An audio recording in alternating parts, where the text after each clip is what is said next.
नमस्कार, आदाब, सत श्री अकाल। हमदर्द टीवी देखने वाले सारे दर्शकों का बहुत बहुत स्वागत है प्रोग्राम न्यूज़ एंड व्यूज़ विच मैं हां तरनजीत कौर घुम्मण। दोस्तों, हासरा जी लैके तुहाडा अपना प्रोग्राम जिहदे विच कई अहम मुद्दों उत्ते अज गलबात करांगे। तुहाडे भी इन्हां मुद्दों उत्ते असीं राय जरूर जानना चाहांगे। अज दीआं जो लेटेस्ट अपडेशनस आईयां ने, इस वक्त जो लेटेस्ट खबरां ने उन्हां उत्ते भी असीं जाणांगे ते विचार वटांदरा करांगे। सो प्रोग्राम की शुरुआत में हमेशा की तरह जोड़ लैंदे मेरे सहयोगी मलगिंद नाची नूं। स्वागत है सर। मेरे वालों तुहानूं दर्शकों नूं प्यार भरी सत श्री अकाल, आदाब, नमस्कार जी। एदियां गलियां मेरी चढ़दी जवानी खा लई, एदियां गलियां मेरी चढ़दी जवानी खा लई, क्यों ना करां सत्कार तेरे शहर दा। शहर तेरे कदर नहीं लोकां नूं सच्चे प्यार दी, रात नूं खुलदा है हर बाजार तेरे शहर दा। फेर मंजिल वास्ते एक पैर पुट्टिया ना गया, एक तरह नाल चुभ्या कोई खार तेरे शहर दा। जिथे मोयां बाद भी कफन नहीं होया नसीब, जिथे मोयां बाद भी कफन नहीं होया नसीब, कौन पागल हुण करे इतबार तेरे शहर दा। रोग बन के रह गया है प्यार तेरे शहर दा, मैं मसीहा वेख्या बीमार तेरे शहर दा। क्या बात है, बहुत खूबसूरत। शिव कुमार दी लाइनां ने जी ये बड़ियां सोहणियां लाइनां ने। लिखे अगे भी आप गल की जवानी चलिया गया, पर जिन्नी कविता लिख के गया बड़ी सोहनी लिख। बिल्कुल, छोटी उम्र सर इन्होंने काफ़ी नाम खट्टिया ते पंजाबी दे विच खास तौर पे जो अपनी सौगात सानू छड्ड के गए ने, अणमुल्ला विरसा है साडे लिए ये। ते सर अज के टॉपिक ते असीं मुड़ के वापस आइए। सो दर्शकों नूं दस दी अज दा जिहड़ा टॉपिक है, साडे कई अलग अलग मुद्दों ते असीं गलबात करांगे, पर पहलां तुहानूं एक असीं वीडियो दिखाउने आ। 1 साल पहला माँ ने बहुत ही लाडा प्यारा नाल पाले अपने पुੱਤ ਨੂੰ भेजा सी विदेश, इस लालसा दे विच कि वो उत्थे अपने जाके सुपने भी पूरे करेगा ते पिछों अपने परिवार के सुपने भी पूरे करेगा। पर विदेश जाने जो तरीका अपनाया गया सी वो सही नहीं सी। डोंकी सिस्टम नाल US जाने लई सतनाम सिंह ने घट्टो घट्ट 22 लाख रुपए एजेंट नूं दिते, पर 1 साल हो चुकिया है, ना तो वो US पहुंचया, ना ही उत्थे रिश्तेदारां नूं कोई उग सुग मिली है, ते ना ही 1 साल तो परिवार दे नाल कोई गलबात हुई है। पहला उसके परिवार नाल हमदर्द टीवी ने गलबात की सी। उस वीडियो के तुहानूं पहलां कुछ अंश दिखाउण जा रहे हैं, फिर इसके बारे में असीं गलबात करते हैं। 4 तकरीबन जुलाई तो लैके 4 महीने तकरीबन लग गए इन्होंने मैक्सीको पहुँचदे। मैक्सीको पहुँचे मैं जंगलों राही जितों स्टैप बाय स्टैप वो दसदा मैं अज इत्थे पहुँच गया, उत्थे 4-5 दिन स्टे, फिर उत्थों अगे वो दसदा भी इत्थे मैं पहुँच गया। अपनी लोकेशन अपनी दसदा ही मैं भी इस थां ते पहुँच गया वां, भी मैनूं कोई प्रॉब्लम नहीं है, भी मतलब सही पहुँचदा जा जिथे जिथे जाता अपनी लोकेशन दसी जाता है। पर लास्ट जो तकरीबन 4 नवंबर 1920 की गल आ भी उन्हें जो कहता भी 2 घंटे के असीं उत्थे पहुँच जाना वा, किश्ती 'च बैठे या किदा कोई पानी वाला रस्ता सीगा, उत्थों उन्होंने जाना ही। कहता हुण तुसीं कॉल ना करो, रात नूं 12 बजे कॉल होई आ। उस तो बाद उसकी अज तकरीबन 10 महीने हो चले भी उसने साडी कोई गल नहीं हुई बाद विच।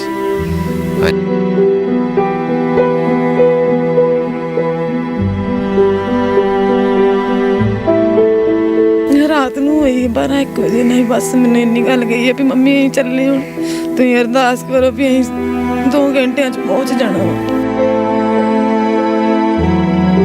सतनाम के पिता जी भी कुछ दिन पहला पता लगे भी उन्होंने भी जान गई है, वो किवें की गल सी?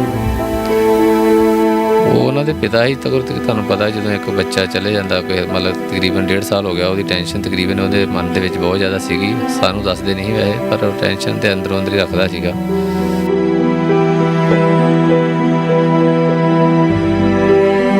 वो तुहाडे नाल गल करदे सी कोई परेशानी दे विच जां सुभाविक तौर दे उत्ते जो एक पुੱਤ दा कोई पता ना आ रहा होवे जां इन्ने पैसे भी खर्चे होण तां कई बार अपने पिता जी दे नाल भी फिर गल करदा भी मैं इस परेशानी विच, तुहाडे नाल गल होई कोई? मेरी बिरध अवस्था ਨੂੰ ਵੇਖ ਕੇ ਸਗੋਂ ਮੈਨੂੰ ਜ਼ਿਆਦਾ ਕਰਦੇ ਸੀ ਪਿਤਾ ਜੀ ਤੁਸੀਂ ਨਾ ਡੋਲਿਓ, ਤੇ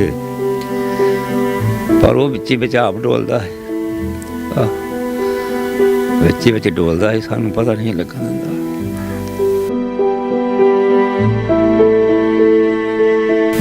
कभी भी नहीं, मैं भी नहीं कभी उन्होंने रोकया भी चलो कोई गल नहीं, बाहर जाते हैं सारे, कोई गल नहीं, जान दिया बार बार। मैनूं ये नहीं पता भी मेरे पोते का फोन नहीं होना, मेरे गल नहीं होनी।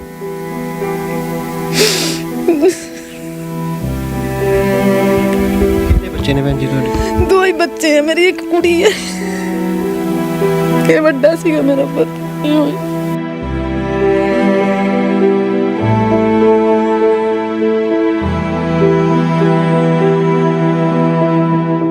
ਸਤਨਾਮ ਸਿੰਘ ਲਗਭਗ 22 ਸਾਲ ਉਮਰ ਗੁਰਸਿੱਖ ਨੌਜਵਾਨ ਜੋ ਕਿ 22 ਲੱਖ ਰੁਪਇਆ ਦੇ ਕੇ ਡੋਂਕੀ ਸਿਸਟਮ ਦੇ ਰਾਹੀਂ US ਜਾਣਾ ਚਾਹੁੰਦਾ ਸੀ।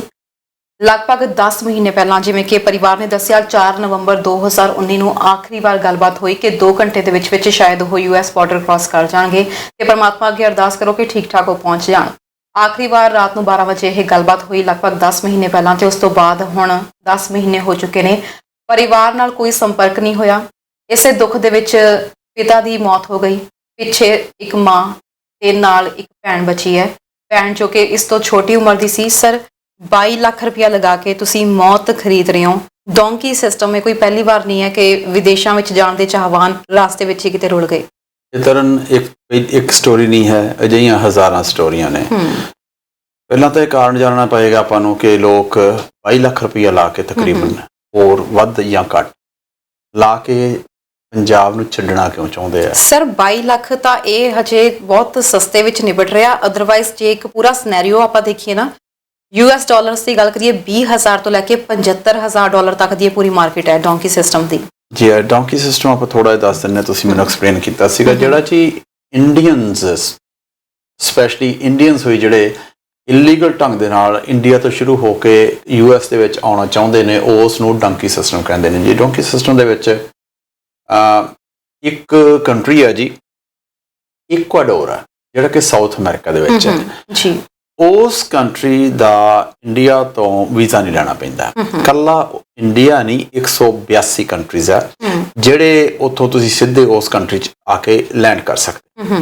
ਸੋ ਉੱਥੋਂ ਸਾਊਥ ਅਮਰੀਕਾ ਦੇ ਵਿੱਚ ਐਂਟਰ ਕੀਤਾ ਜਾਂਦਾ ਹੈ, ਉੱਥੇ ਲਿਆਇਆ ਜਾਂਦਾ। ਉਸ ਤੋਂ ਮਗਰੋਂ ਜੀ Colombia, Panama, Costa Rica, Nicaragua, Honduras, Guatemala, ਫਿਰ ਮੈਕਸੀਕੋ, ਇੰਨੇ ਕੰਟਰੀਜ਼ ਰਾਹੀਂ ਆਉਣਾ ਪੈਂਦਾ। ਉਹ ਟਰੈਵਲ ਕਰਨਾ ਜਿਹੜਾ ਟਰੈਵਲ ਕਰਨਾ ਹੈ ਪੈਨਮਾ ਦੇ ਵਿੱਚ ਇੱਕ ਜੰਗਲ ਹੈ ਜਿਹੜਾ ਤਕਰੀਬਨ 100 ਕਿਲੋਮੀਟਰ ਲੰਬਾ ਹੈ ਔਰ ਉਹ ਬਹੁਤ ਡੇਂਜਰਸ ਜੰਗਲ ਹੈ। ਉਹ ਜਾਨਵਰ ਤਾਂ ਉਹ 'ਚ ਹੈਗੇ ਨੇ। ਉਹ ਜਿਹੜਾ ਏਰੀਆ ਹੈ ਤਰਨ ਉਹ ਬਹੁਤਾ ਕਾਨੂੰਨ ਦੇ ਅੰਡਰ ਨਹੀਂ ਹੈ। ਜਿਹੜੇ ਡਰੱਗ ਲਾਰਡਸ ਨੇ, ਲੋਕੀ ਡਰੱਗਸ ਵਗੈਰਾ ਵੇਚਦੇ ਨੇ, ਇਲੀਗਲ ਕੰਮ ਕਰਦੇ ਨੇ, ਉਹ ਉਹਨਾਂ ਏਰੀਆ ਨੂੰ ਓਨ ਕਰਦੇ ਆ ਔਰ ਉਹਦੇ ਵਿੱਚ ਜਦੋਂ ਲੋਕ ਕ੍ਰਾਸ ਕਰਦੇ ਆ ਉਹਨਾਂ ਦਾ ਅਗਵਾ ਵੀ ਹੋ ਜਾਂਦਾ ਹੈ। ਐਸੀਆਂ ਗੱਲਾਂ ਵੀ ਹੁੰਦੀਆਂ ਨੇ। ਤੁਸੀਂ ਦੇਖੋ ਫਿਰ ਉਹਦੇ ਵਿੱਚੋਂ ਲੰਘ ਕੇ ਫਿਰ ਕਿਤੇ ਮੈਕਸੀਕੋ ਜਾਣਾ ਔਰ ਸਾਰੇ ਦੇ ਸਾਰੇ ਮੈਕਸੀਕੋ ਤੱਕ ਨਹੀਂ ਪਹੁੰਚਦੇ। ਫਿਰ ਮੈਕਸੀਕੋ ਤੋਂ ਸਾਰਾ ਮੈਕਸੀਕੋ ਕ੍ਰਾਸ ਕਰਨਾ, ਫਿਰ ਬਾਰਡਰ ਕ੍ਰਾਸ ਕਰਨਾ US ਦਾ। ਬੜਾ ਲੰਬਾ ਬਾਰਡਰ ਹੈ। ਉੱਥੇ ਲੋਕੀ ਐਸੀ ਕੋਸ਼ਿਸ਼ ਕਰਦੇ ਆ ਕਿ ਉਹ ਕ੍ਰਾਸ ਕਰਕੇ ਹਰ ਕੋਈ ਆਪਣੇ ਚੰਗੇ ਵਾਸਤੇ ਆਉਂਦਾ। ਫਿਰ ਜਿਹੜਾ ਫਾਈਨਲ ਬਾਰਡਰ ਹੈਗਾ ਉੱਥੇ ਕਈ ਵਾਰੀ ਲੋਕ ਫੜੇ ਜਾਂਦੇ ਔਰ ਜਿਹੜਾ ਬਾਰਡਰ ਤੇ ਪਹੁੰਚਣ ਤੋਂ ਪਹਿਲਾਂ ਵਾਲਾ ਟਰੈਵਲ ਹੈ ਉਹ ਵੀ ਬੜਾ ਲੰਬਾ ਟਰੈਵਲ ਹੈ। ਉਹਦੇ ਵਿੱਚ ਵੀ ਤੁਸੀਂ ਇਉਂ ਨਹੀਂ ਕੋਈ ਬਹੁਤਾ ਸਮਾਨ ਲੈ ਕੇ ਟਰੈਵਲ ਕਰ ਸਕਦੇ ਹੋ। ਤੁਸੀਂ ਲਿਮਟਿਡ ਸਮਾਨ ਲੈ ਕੇ ਜਾਣਾ ਕਿਉਂਕਿ ਤੁਸੀਂ ਭੱਜਣਾ ਵੀ ਪੈ ਸਕਦਾ। ਖਾਣ ਪੀਣ ਦਾ ਵੀ ਲਿਮਟਿਡ, ਪਾਣੀ ਵੀ ਲਿਮਟਿਡ ਹੈ। ਈਵਨ ਜਿਵੇਂ ਤੁਸੀਂ ਦੱਸਦੇ ਸੀਗੇ ਵੀ ਕਈਆਂ ਨੇ ਤਾਂ ਐਸੀਆਂ ਗੱਲਾਂ ਵੀ ਉਹ ਆਪਣੀਆਂ ਬਨੈਣ ਨੂੰ ਨਿਚੋੜ ਕੇ ਆਪਣੀ ਮੂੰਹ ਨੂੰ ਪਿਆਸ ਬੁਝਾਉਣ ਵਾਸਤੇ ਵਰਤਿਆ ਜਾਂਦਾ। ਸੋ ਇਹ ਅਸੀਂ ਅੱਜ ਜਿਹੜਾ ਪ੍ਰੋਗਰਾਮ ਕਰ ਰਹੇ ਹਾਂ ਅਸੀਂ ਇਸ ਵਾਸਤੇ ਕਰ ਰਹੇ ਹਾਂ ਕਿ ਜਿਹੜਾ ਵੀ ਕੋਈ ਇੰਡੀਆ 'ਚੋਂ ਮਨ ਬਣਾ ਰਿਹਾ ਇਸ ਰੂਟ ਰਾਹੀਂ ਆਉਣ ਦਾ, ਹਰ ਇੱਕ ਨੂੰ ਇਹ ਨਹੀਂ ਪਤਾ ਹੈ ਕਿ ਇਹ ਰੂਟ ਕਿੰਨਾ ਵਿਖੜਾ ਪੈਂਦਾ, ਕਿੰਨਾ ਔਖਾ ਹੈ। ਅਸੀਂ ਚਾਹੁੰਦੇ ਹਾਂ ਚੰਗੇ ਵਾਸਤੇ ਅਸੀਂ ਉੱਥੋਂ ਨਿਕਲੀਏ। US ਬੜਾ ਵਧੀਆ ਕੰਟਰੀ ਹੈ, ਉੱਥੇ ਆ ਕੇ ਰਹਿਣਾ ਚਾਹੁੰਦੇ ਹਾਂ, ਪਰ ਜਿਹੜਾ ਰਾਹ ਹੈਗਾ ਤੁਹਾਨੂੰ ਪੂਰੀ ਤਰ੍ਹਾਂ ਐਕਸਪਲੇਨ ਨਹੀਂ ਕੀਤਾ ਜਾਂਦਾ, ਦੱਸਿਆ ਨਹੀਂ ਜਾਂਦਾ। ਸਬਜ਼ਬਾਜ਼ ਦਿਖਾਏ ਜਾਂਦੇ ਨੇ, ਤੁਹਾਡੇ ਤੋਂ ਪੈਸੇ ਲਏ ਜਾਂਦੇ ਨੇ। ਮੈਂ ਇੱਕ ਐਵੇਂ ਦੀ ਵੀਡੀਓ ਦੇਖ ਰਹੀ ਸੀ ਪ੍ਰੋਗਰਾਮ ਦੀ ਸ਼ੁਰੂਆਤ ਤੋਂ ਪਹਿਲਾਂ, ਤਾਂ ਉਹਦੇ ਵਿੱਚ ਜਿਹੜੇ ਲੜਕਿਆਂ ਨੇ ਰੀਅਲ ਦੇ ਵਿੱਚ ਐਵੇਂ ਦੀਆਂ ਵੀਡੀਓਜ਼ ਬਣਾਈਆਂ ਨੇ, ਆਪਣਾ ਉਹ ਪੂਰੀ ਸਟੋਰੀ ਬਿਆਨ ਕਰ ਰਿਹਾ। ਉਹ ਕਹਿ ਰਿਹਾ ਕਿ ਏਜੰਟਸ ਸੇ ਪਹਿਲਾਂ ਕਿਹਾ ਜਾਂਦਾ ਕਿ ਤੁਹਾਨੂੰ ਸ਼ਿਪਸ ਦੇ ਵਿੱਚ ਲੈ ਕੇ ਜਾਵਾਂਗੇ ਤਾਂ ਉਹਦੇ ਵਿੱਚ ਪ੍ਰੋਪਰ 5 ਸਟਾਰ ਵਾਲੀਆਂ ਫੈਸਿਲਿਟੀਜ਼ ਤੁਹਾਨੂੰ ਦਿੱਤੀਆਂ ਜਾਣਗੀਆਂ। ਤੁਹਾਨੂੰ ਸਿਰਫ 3 ਜਾਂ 4 ਘੰਟੇ ਪੂਰੇ ਟਰੈਵਲ ਦੇ ਵਿੱਚ ਤੁਰਨਾ ਪੈਣਾ, ਇਸ ਤੋਂ ਬਾਅਦ ਹੋਰ ਕੁਝ ਨਹੀਂ ਹੈ। ਖਾਣ ਪੀਣ ਦਾ ਪ੍ਰੋਪਰ ਤੁਹਾਡੇ ਕੋਲ ਸਾਰਾ ਸਮਾਨ ਹੋਏਗਾ। ਸੋ ਐਵੇਂ ਦੇ ਸਬਜ਼ ਬਾਗ ਦਿਖਾ ਕੇ ਉਹਨਾਂ ਨੂੰ ਪਹਿਲਾਂ ਤਾਂ ਭੇਜ ਦਿੱਤਾ ਜਾਂਦਾ, ਪਰ ਰਾਸਤੇ ਵਿੱਚ ਜੋ ਹਕੀਕਤ ਇਹ ਹੈਗੀ ਆ ਕਿ ਉਹਨਾਂ ਦੇ ਪੈਰਾਂ 'ਚ ਛਾਲੇ ਹੋ ਜਾਂਦੇ ਆ। ਜਿਹੜੇ ਉੱਥੇ ਜ਼ਖਮੀ ਹੋ ਜਾਂਦੇ ਆ ਉਹ ਨਾਲ ਵੀ ਨਹੀਂ ਜਾਣ ਜੋਗੇ ਹੁੰਦੇ, ਨਾ ਉਹਨਾਂ ਨੂੰ ਚੁੱਕ ਕੇ ਲੈ ਕੇ ਜਾਇਆ ਜਾਂਦਾ। ਫਿਰ ਉਹਨਾਂ ਨੂੰ ਪਿੱਛੇ ਉੱਥੇ ਹੀ ਛੱਡ ਦਿੱਤਾ ਜਾਂਦਾ ਆ। ਜੇ ਤਾਂ ਉਹ ਰੱਬ ਦੀ ਕਿਰਪਾ ਨਾਲ ਬਚ ਕੇ ਤਾਂ ਠੀਕ ਆ, ਨਹੀਂ ਉੱਥੇ ਹੀ ਜੰਗਲੀ ਜਾਨਵਰਾਂ ਦਾ ਭੋਜਨ ਬਣ ਜਾਂਦੇ ਆ। ਉਸ ਤੋਂ ਇਲਾਵਾ ਭੁੱਖੇ ਪਿਆਸੇ ਤੁਸੀਂ ਦਿਨ ਉੱਥੇ ਕੱਟਣੇ ਹੁੰਦੇ ਆ। ਉੱਥੇ ਕਿਹਾ ਗਿਆ ਕਿ ਜਿਹੜੇ ਏਜੰਟਸ ਨੇ ਸਮਟਾਈਮਸ ਇਦਾਂ ਹੁੰਦਾ ਕਿ ਮੱਝ ਨੂੰ ਮਾਰ ਕੇ ਉਹਦਾ ਮੀਟ ਖਵਾਉਣ ਦੀ ਕੋਸ਼ਿਸ਼ ਕਰਦੇ ਨੇ, ਬਟ ਜਿਹੜੇ ਸਪੈਸ਼ਲੀ ਆਪਣੇ ਭਾਈਚਾਰੇ ਦੇ ਲੋਕ ਨੇ ਇਹ ਚੀਜ਼ ਨਹੀਂ ਖਾ ਸਕਦੇ ਹੈਗੇ। ਸੋ ਇਸ ਲਈ ਉਹਨਾਂ ਨੂੰ ਭੁੱਖੇ ਰਹਿਣ ਲਈ ਮਜਬੂਰ ਹੋਣਾ ਪੈਂਦਾ ਆ। ਤੇ ਲੁਧਿਆਣੇ ਤੋਂ ਇੱਕ ਨੌਜਵਾਨ ਐਵੇਂ ਗਿਆ ਸੀ 30 ਜਣਿਆਂ ਦੇ ਗਰੁੱਪ ਦੇ ਵਿੱਚ, ਉਸ ਤੋਂ ਬਾਅਦ US ਬਾਰਡਰ ਕਿਸੇ ਤਰੀਕੇ ਨਾਲ ਉਹਨੇ ਪਾਰ ਕਰ ਲਿਆ। ਮੈਂ ਉਹਦੀ ਸਟੋਰੀ ਦੱਸ ਰਹੀ ਸੀ ਕਿ ਉਹ ਟਾਈਮਸ ਆਫ ਇੰਡੀਆ 'ਚ ਇਹ ਸਟੋਰੀ ਆਈ ਹੈ ਤੇ ਉਹਨੇ ਦੱਸਿਆ ਕਿ ਜਦੋਂ ਵਾਪਸ ਆਇਆ ਉਹਨੇ ਆਪਣੀ ਪੂਰੀ ਹੱਡਬੀਤੀ ਸੁਣਾਈ ਕਿ ਪਹਿਲਾਂ ਤਾਂ ਉਹਨਾਂ ਨੇ ਬਹੁਤ ਮਹੀਨਿਆਂ ਦੇ ਵਿੱਚ ਜਾ ਕੇ ਉਹ US ਬਾਰਡਰ ਤੱਕ ਪਹੁੰਚਿਆ। ਰਾਸਤੇ ਵਿੱਚ ਕਈ ਦਿਨ ਉਹ ਭੁੱਖੇ ਪਿਆਸੇ ਰਹੇ। ਹਾਲਾਤ ਅਜਿਹੇ ਸੀ ਕਿ ਉਹਨਾਂ ਨੂੰ ਆਪਣੀ ਬਣੈਣ ਨਿਚੋੜ ਕੇ ਪਾਣੀ ਤੱਕ ਪੀਣਾ ਪੈ ਰਿਹਾ ਸੀ। ਪਹਿਲਾਂ ਇੱਕ ਦਰਸ਼ਕ ਜੁੜ ਗਏ ਨੇ। ਹੈਲੋ, ਹਾਂਜੀ, ਸਤਿ ਸ੍ਰੀ ਅਕਾਲ ਜੀ। ਸਤਿ ਸ਼੍ਰੀ ਅਕਾਲ ਜੀ, ਸਵਾਗਤ ਹੈ ਪ੍ਰੋਗਰਾਮ 'ਚ। ਹਾਂ ਜੀ ਬੀਬਾ ਜੀ, ਗੱਲ ਹੈਗੀ ਇਹ ਦੇਖੋ, ਆਪਾਂ ਸਿੱਧਾ ਰਾਹ ਅਪਣਾਉਣਾ ਚਾਹੀਦਾ। ਜਿਹੜੇ 21 ਲੱਖ ਲਾਉਂਦੇ ਨੇ ਉਹ ਕਿਉਂ ਨਹੀਂ ਇੱਥੇ ਮਿਹਨਤ ਕਰਦੇ, ਪੜ੍ਹ ਕੇ ਅੱਜ ਕੱਲ ਕੈਨੇਡਾ ਸਟੂਡੈਂਟ ਕਿੰਨੇ ਮੰਗਾ ਰਹੇ ਆ, ਸਟੂਡੈਂਟ ਵੀਜ਼ੇ ਤੇ ਹੁਣ ਇੱਥੇ ਆ ਕੇ ਆਪਦੀ ਲਾਈਫ ਵਧੀਆ ਬਣਾਓ ਜੀ। ਗੱਲ ਇਹ ਹੈ ਕਿ ਅਸੀਂ ਪੰਜਾਬੀ ਲੋਕ, ਖਾਸ ਕਰ ਜਿਹੜੇ ਪੇਂਡੂ ਲੋਕ ਨੇ, ਪੜ੍ਹਾਈ ਵੱਲ ਧਿਆਨ ਨਹੀਂ ਦਿੰਦੇ। ਜਿਹੜੇ ਮੁੰਡੇ ਨੇ, ਖਾਸ ਕਰ ਮੈਂ ਇੰਡੀਆ ਜਾਂਦਾ ਰਹਿਣਾ, ਕੁੜੀ ਅਸੀਂ ਐਡਾ ਇਹ ਉੱਥੇ ਆਉਂਦੇ ਆ ਕਿ ਲੜਕੀ ਨੇ ਆਈਲੈਟਸ ਕੀਤਾ ਹੋਇਆ, ਸਾਨੂੰ ਮੁੰਡਾ ਚਾਹੀਦਾ ਜਿਹੜਾ ਪੈਸੇ ਖਰਚ ਕਰ। ਮੁੰਡੇ ਵਾਲੇ ਐਡ ਪਾਉਂਦੇ ਨੇ ਸਾਨੂੰ ਲੜਕੀ ਚਾਹੀਦੀ ਹੈ ਆਈਲੈਟਸ ਸਾਰੀ, ਤੇ ਪੈਸੇ ਅਸੀਂ ਖਰਚ ਕਰਾਂਗੇ। ਮੁੰਡੇ ਕਿਉਂ ਨਹੀਂ ਪੜ੍ਹ ਸਕਦੇ? ਜੇ ਐਜੂਕੇਸ਼ਨ ਲੈਣ, ਪੜ੍ਹੇ ਲਿਖੇ ਬੰਦਿਆਂ ਨੂੰ ਦੁਨੀਆ ਬਾਜਾਂ ਮਾਰਦੀ ਆ। ਹਰ ਦੇਸ਼ ਨੂੰ ਲੋੜ ਆ ਪੜ੍ਹਿਆ ਲਿਖਿਆ ਦੀ। ਇਹ ਗਲਤ ਤਰੀਕੇ ਨਾ ਅਪਣਾਉਣ। ਇਹਨਾਂ ਨੂੰ ਚਾਹੀਦਾ ਕਿ ਉੱਥੇ ਮਿਹਨਤ ਕਰਨ।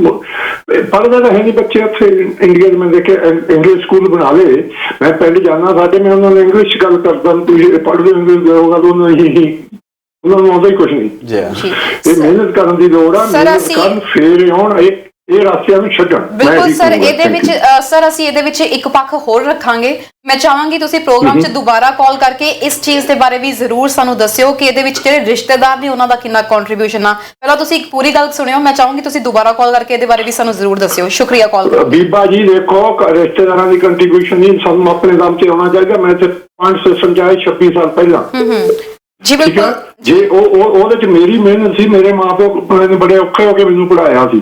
ਕਿਉਂ ਨਹੀਂ ਮਿਹਨਤ ਕਰਦੇ ਉੱਥੇ ਬੱਚੇ? ਬਿਲਕੁਲ ਜੀ, ਅੱਜ ਕੱਲ ਕਰਦੇ ਨਹੀਂ। ਇਹਦੇ ਬਾਰੇ ਮੈਂ ਮੋਟਰਸਾਈਕਲ ਘੁਮਾਉਂਦੇ ਫਿਰਦੇ ਰਹਿੰਦੇ। ਅਸੀਂ ਯੂਨੀਵਰਸਿਟੀ ਦੀ ਪੜ੍ਹਾਈ ਕੀਤੀ, ਸਾਈਕਲ ਤੇ ਕੀਤੀ।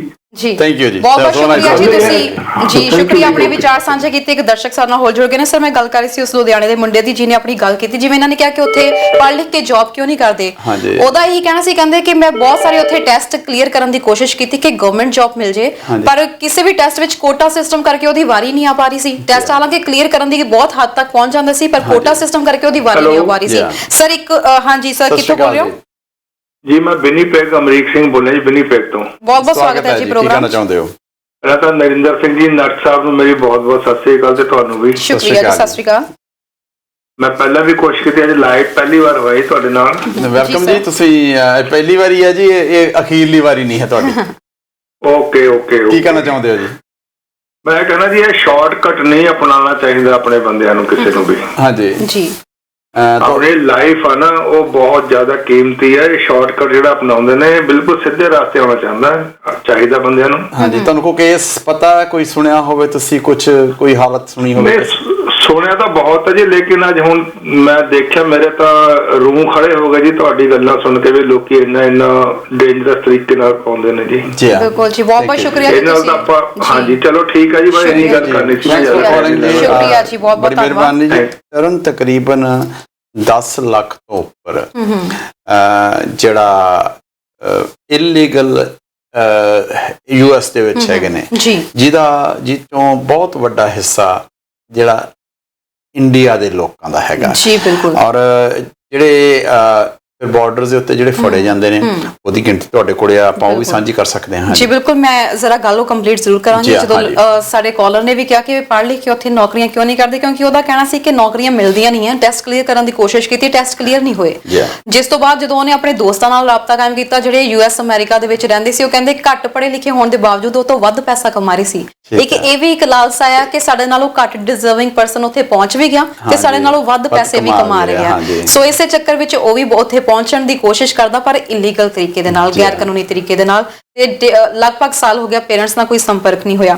ਜਿਵੇਂ ਤੁਸੀਂ ਗੈਰ ਕਾਨੂੰਨੀ ਦੀ ਗੱਲ ਕੀਤੀ ਆ, ਤਾਂ ਇਸ ਵਕਤ ਮੇਰੇ ਕੋਲ ਜਿਹੜੀ ਰਿਪੋਰਟ ਹੈ ਜੀ, ਲਾਸ ਐਂਜਲਸ ਟਾਈਮ ਰਿਪੋਰਟਸ ਦੇ ਮੁਤਾਬਿਕ 2018 ਵਿੱਚ ਵਿਕਟਰਵਿਲ ਫੈਡਰਲ ਪ੍ਰਿਜ਼ਨ ਜਿਹੜੀ ਕਿ US ਦੇ ਵਿੱਚ ਹੈਗੀ, ਉਹਦੇ ਵਿੱਚ 40% ਭਾਰਤੀ ਜਿਹੜੇ ਨੇ ਉਹ ਉੱਥੇ ਪ੍ਰਿਜ਼ਨ ਦੇ ਵਿੱਚ ਹੈਗੇ ਨੇ, ਜੇਲ੍ਹ ਦੇ ਵਿੱਚ ਹੈਗੇ ਨੇ, ਜਿਹੜੇ ਕਿ ਅਸਾਈਲਮ ਦੀ ਉਮੀਦ ਵਿੱਚ ਉੱਥੇ ਬੈਠੇ ਨੇ। ਬਿਲਕੁਲ ਇਕੱਲੇ 40% ਇੰਡੀਅਨ ਨੇ, ਜਿਹੜੇ ਬਾਕੀ ਬਹੁਤੇ ਨੇ ਉਹ ਜਿਹੜੇ ਕੰਟਰੀਜ਼ ਆਪਾਂ ਹੁਣ ਨਾਂ ਲਿਆ ਉੱਥੋਂ ਦੇ ਲੋਕ ਨੇ। ਲੋਕਲ ਗੁਆਟੇਮਾਲਾ ਦੇ ਵਿੱਚ ਜਾਂਦੇ ਨੇ, ਨਿਕਰਾਗੁਆ ਦੇ ਵਿੱਚ ਜਾਂਦੇ ਨੇ, ਮੈਕਸੀਕੋ ਦੇ ਵਿੱਚ ਜਾਂਦੇ ਨੇ, ਅਜਿਹੇ ਕੰਟਰੀਜ਼ ਦੇ ਵਿੱਚ ਜਾ ਕੇ ਉੱਥੇ ਕ੍ਰਾਸ ਕਰਨ ਦੀ ਕੋਸ਼ਿਸ਼ ਕਰਦੇ ਨੇ। ਸਰ ਇਹ ਨਹੀਂ ਹੈ ਕਿ ਸਿਰਫ ਇਹ 'ਚ ਮਰਦ ਹੀ ਨੇ, ਇਹ 'ਚ ਔਰਤਾਂ ਵੀ ਸ਼ਾਮਿਲ ਨੇ, ਬੱਚੇ ਵੀ ਨੇ। ਬਿਲਕੁਲ। ਕਹਿੰਦੇ 2016 ਦੀ ਗੱਲ ਕਰੀਏ ਤਾਂ 3668 ਇੰਡੀਅਨ ਗੈਰ ਕਾਨੂੰਨੀ ਤਰੀਕੇ ਨਾਲ US ਵਿੱਚ ਐਂਟਰ ਕਰਦੇ ਹੋਏ ਪਾਏ ਗਏ। 2017 ਵਿੱਚ 3135, 2018 ਦੇ ਵਿੱਚ 9234 ਭਾਰਤੀ ਜਿਹੜੇ ਆ ਗੈਰ ਕਾਨੂੰਨੀ ਤਰੀਕੇ ਦੇ ਨਾਲ US ਵਿੱਚ ਐਂਟਰ ਕਰਦੇ ਹੋਏ ਫੜੇ ਗਏ। ਤੇ ਕਹਿੰਦੇ 2014 ਤੋਂ ਲੈ ਕੇ 22,000 ਦੇ ਕਰੀਬ ਇੰਡੀਅਨਸ ਜਿਹੜੇ ਨੇ ਉਹਨਾਂ ਨੇ US ਦੇ ਵਿੱਚ ਅਸਾਈਲਮ ਲਈ ਅਪਲਾਈ ਕੀਤਾ ਹੋਇਆ, ਜਿਹਦੇ ਵਿੱਚੋਂ ਘੱਟੋ ਘੱਟ 7,000 ਮਹਿਲਾਵਾਂ ਨੇ।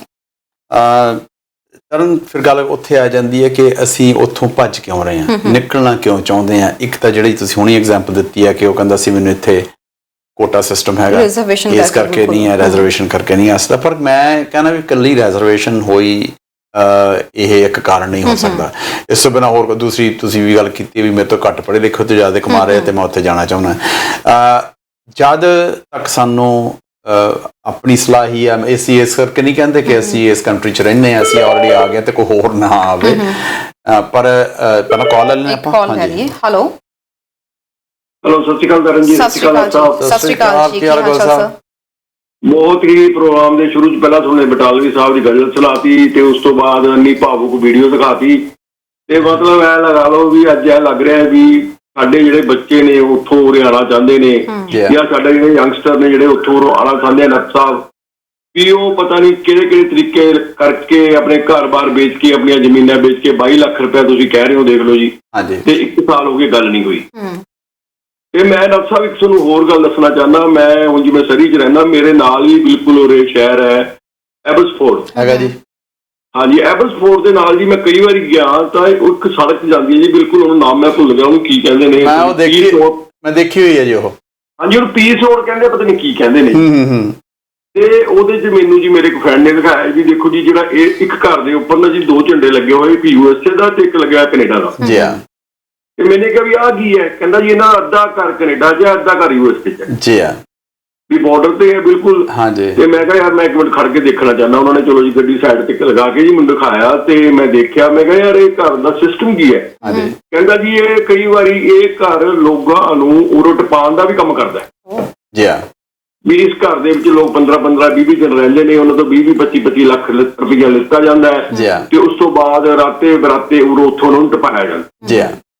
ਤੇ ਉਸ ਤੋਂ ਬਾਅਦ ਨੱਥ ਸਾਹਿਬ ਜਿਹੜੀ ਇੱਕ ਗੱਲ ਪਹਿਲਾਂ ਵੀ ਹੁਣ ਤਰਨ ਜੀ ਨੇ ਵੀ ਕਿਹਾ ਵੀ ਕੱਲ ਵੀ ਆਪਣਾ ਕਿੰਨਾ ਵਿਸ਼ਾ ਗਰਮ ਹੋ ਗਿਆ ਸੀ ਜੀ, ਪੜ੍ਹੇ ਲਿਖਿਆਂ ਤੇ ਨਾ ਪੜ੍ਹਨ ਲਿਖਿਆਂ ਦੇ ਵੀ ਗੱਲ ਕੀ ਹੈ। ਜਿਵੇਂ ਉਹਨੂੰ ਮੈਂ ਉਹਦੇ ਬਹੁਤ ਚਲੋ ਮੈਂ ਘੁੰਮਦਾ ਫਿਰਦਾ ਰਹਿਣਾ, ਬੱਚਿਆਂ ਨਾਲ ਵੀ ਮੇਰੀ ਬਹੁਤ ਅਟਰੈਕਸ਼ਨ ਹੈ ਤੇ ਮੈਂ ਦੇਖਦਾ ਵੀ ਉਹਦੇ ਕੁੜੀਆਂ ਨੇ ਜੀ ਸਾਰੀਆਂ, ਜਿੰਨੀਆਂ ਜਿੱਥੇ ਮਰਜ਼ੀ ਵਗ ਜਾਓ ਕੁੜੀਆਂ ਹੀ ਕੰਮ ਕਰ ਰਹੀਆਂ ਨੇ। ਹਾਂਜੀ, ਜਿੱਥੇ ਮਰਜ਼ੀ ਚਲੇ ਜਾਓ ਕੁੜੀਆਂ ਹੀ ਕੰਮ ਕਰ ਰਹੀਆਂ। ਤੇ ਮੈਂ ਉਹਨਾਂ ਨਾਲ ਬੱਚਿਆਂ ਵਾਂਗੂ ਗੱਲ ਵੀ ਕਰਦਾ ਤੇ ਮੈਂ ਉਹਨਾਂ ਨੂੰ ਕਈ ਵਾਰੀ ਹਾਸੀ ਜੀ ਪੁੱਛ ਲੈਂਦਾ ਵੀ ਪੁੱਤ ਕੀ ਗੱਲ ਕੁੜੀਆਂ ਦੇ ਰਾਜ ਰਹਿ ਗਏ ਸਰੀ 'ਚ ਆਪਣਾ ਟੋਰਾਂਟੋ ਇਹਦੇ ਵਿੱਚ ਕੈਨੇਡਾ 'ਚ?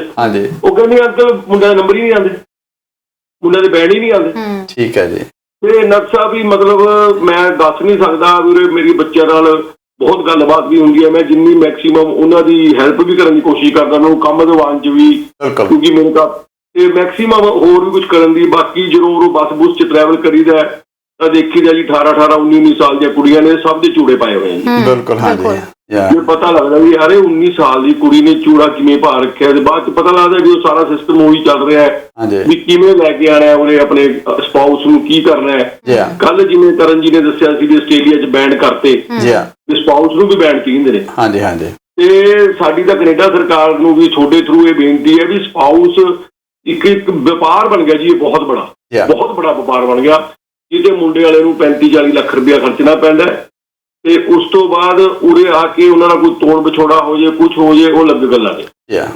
ਤੇ ਮੇਰੀ ਤਾਂ ਜੀ ਅੱਜ ਵੀਡੀਓ ਦੇਖ ਕੇ ਮੇਰਾ ਰੋਣਾ ਆ ਗਿਆ, ਸੱਚੀ ਕਹਿੰਦਾ ਨੱਥ ਸਾਹਿਬ ਵੀ। ਤੇ ਮੈਂ ਆਪਣੇ ਉੱਥੇ ਜਿਹੜੇ ਜਵਾਨਾਂ ਨੂੰ ਹੈ, ਜਿਹੜੇ ਨੌਜਵਾਨ ਨੇ, ਉਹਨਾਂ ਨੂੰ ਵੀ ਮੇਰੀ ਇਹੀ ਬੇਨਤੀ ਹੈ ਵੀ ਚਲੋ ਆਓ ਉਰੇ ਜ਼ਰੂਰ, ਸਿਸਟਮ ਨਾਲ ਆਓ, ਜਿਵੇਂ ਮਰਜ਼ੀ ਆਓ, ਕਿਸੇ ਤਰੀਕੇ ਨਾਲ ਵੀ ਆਓ।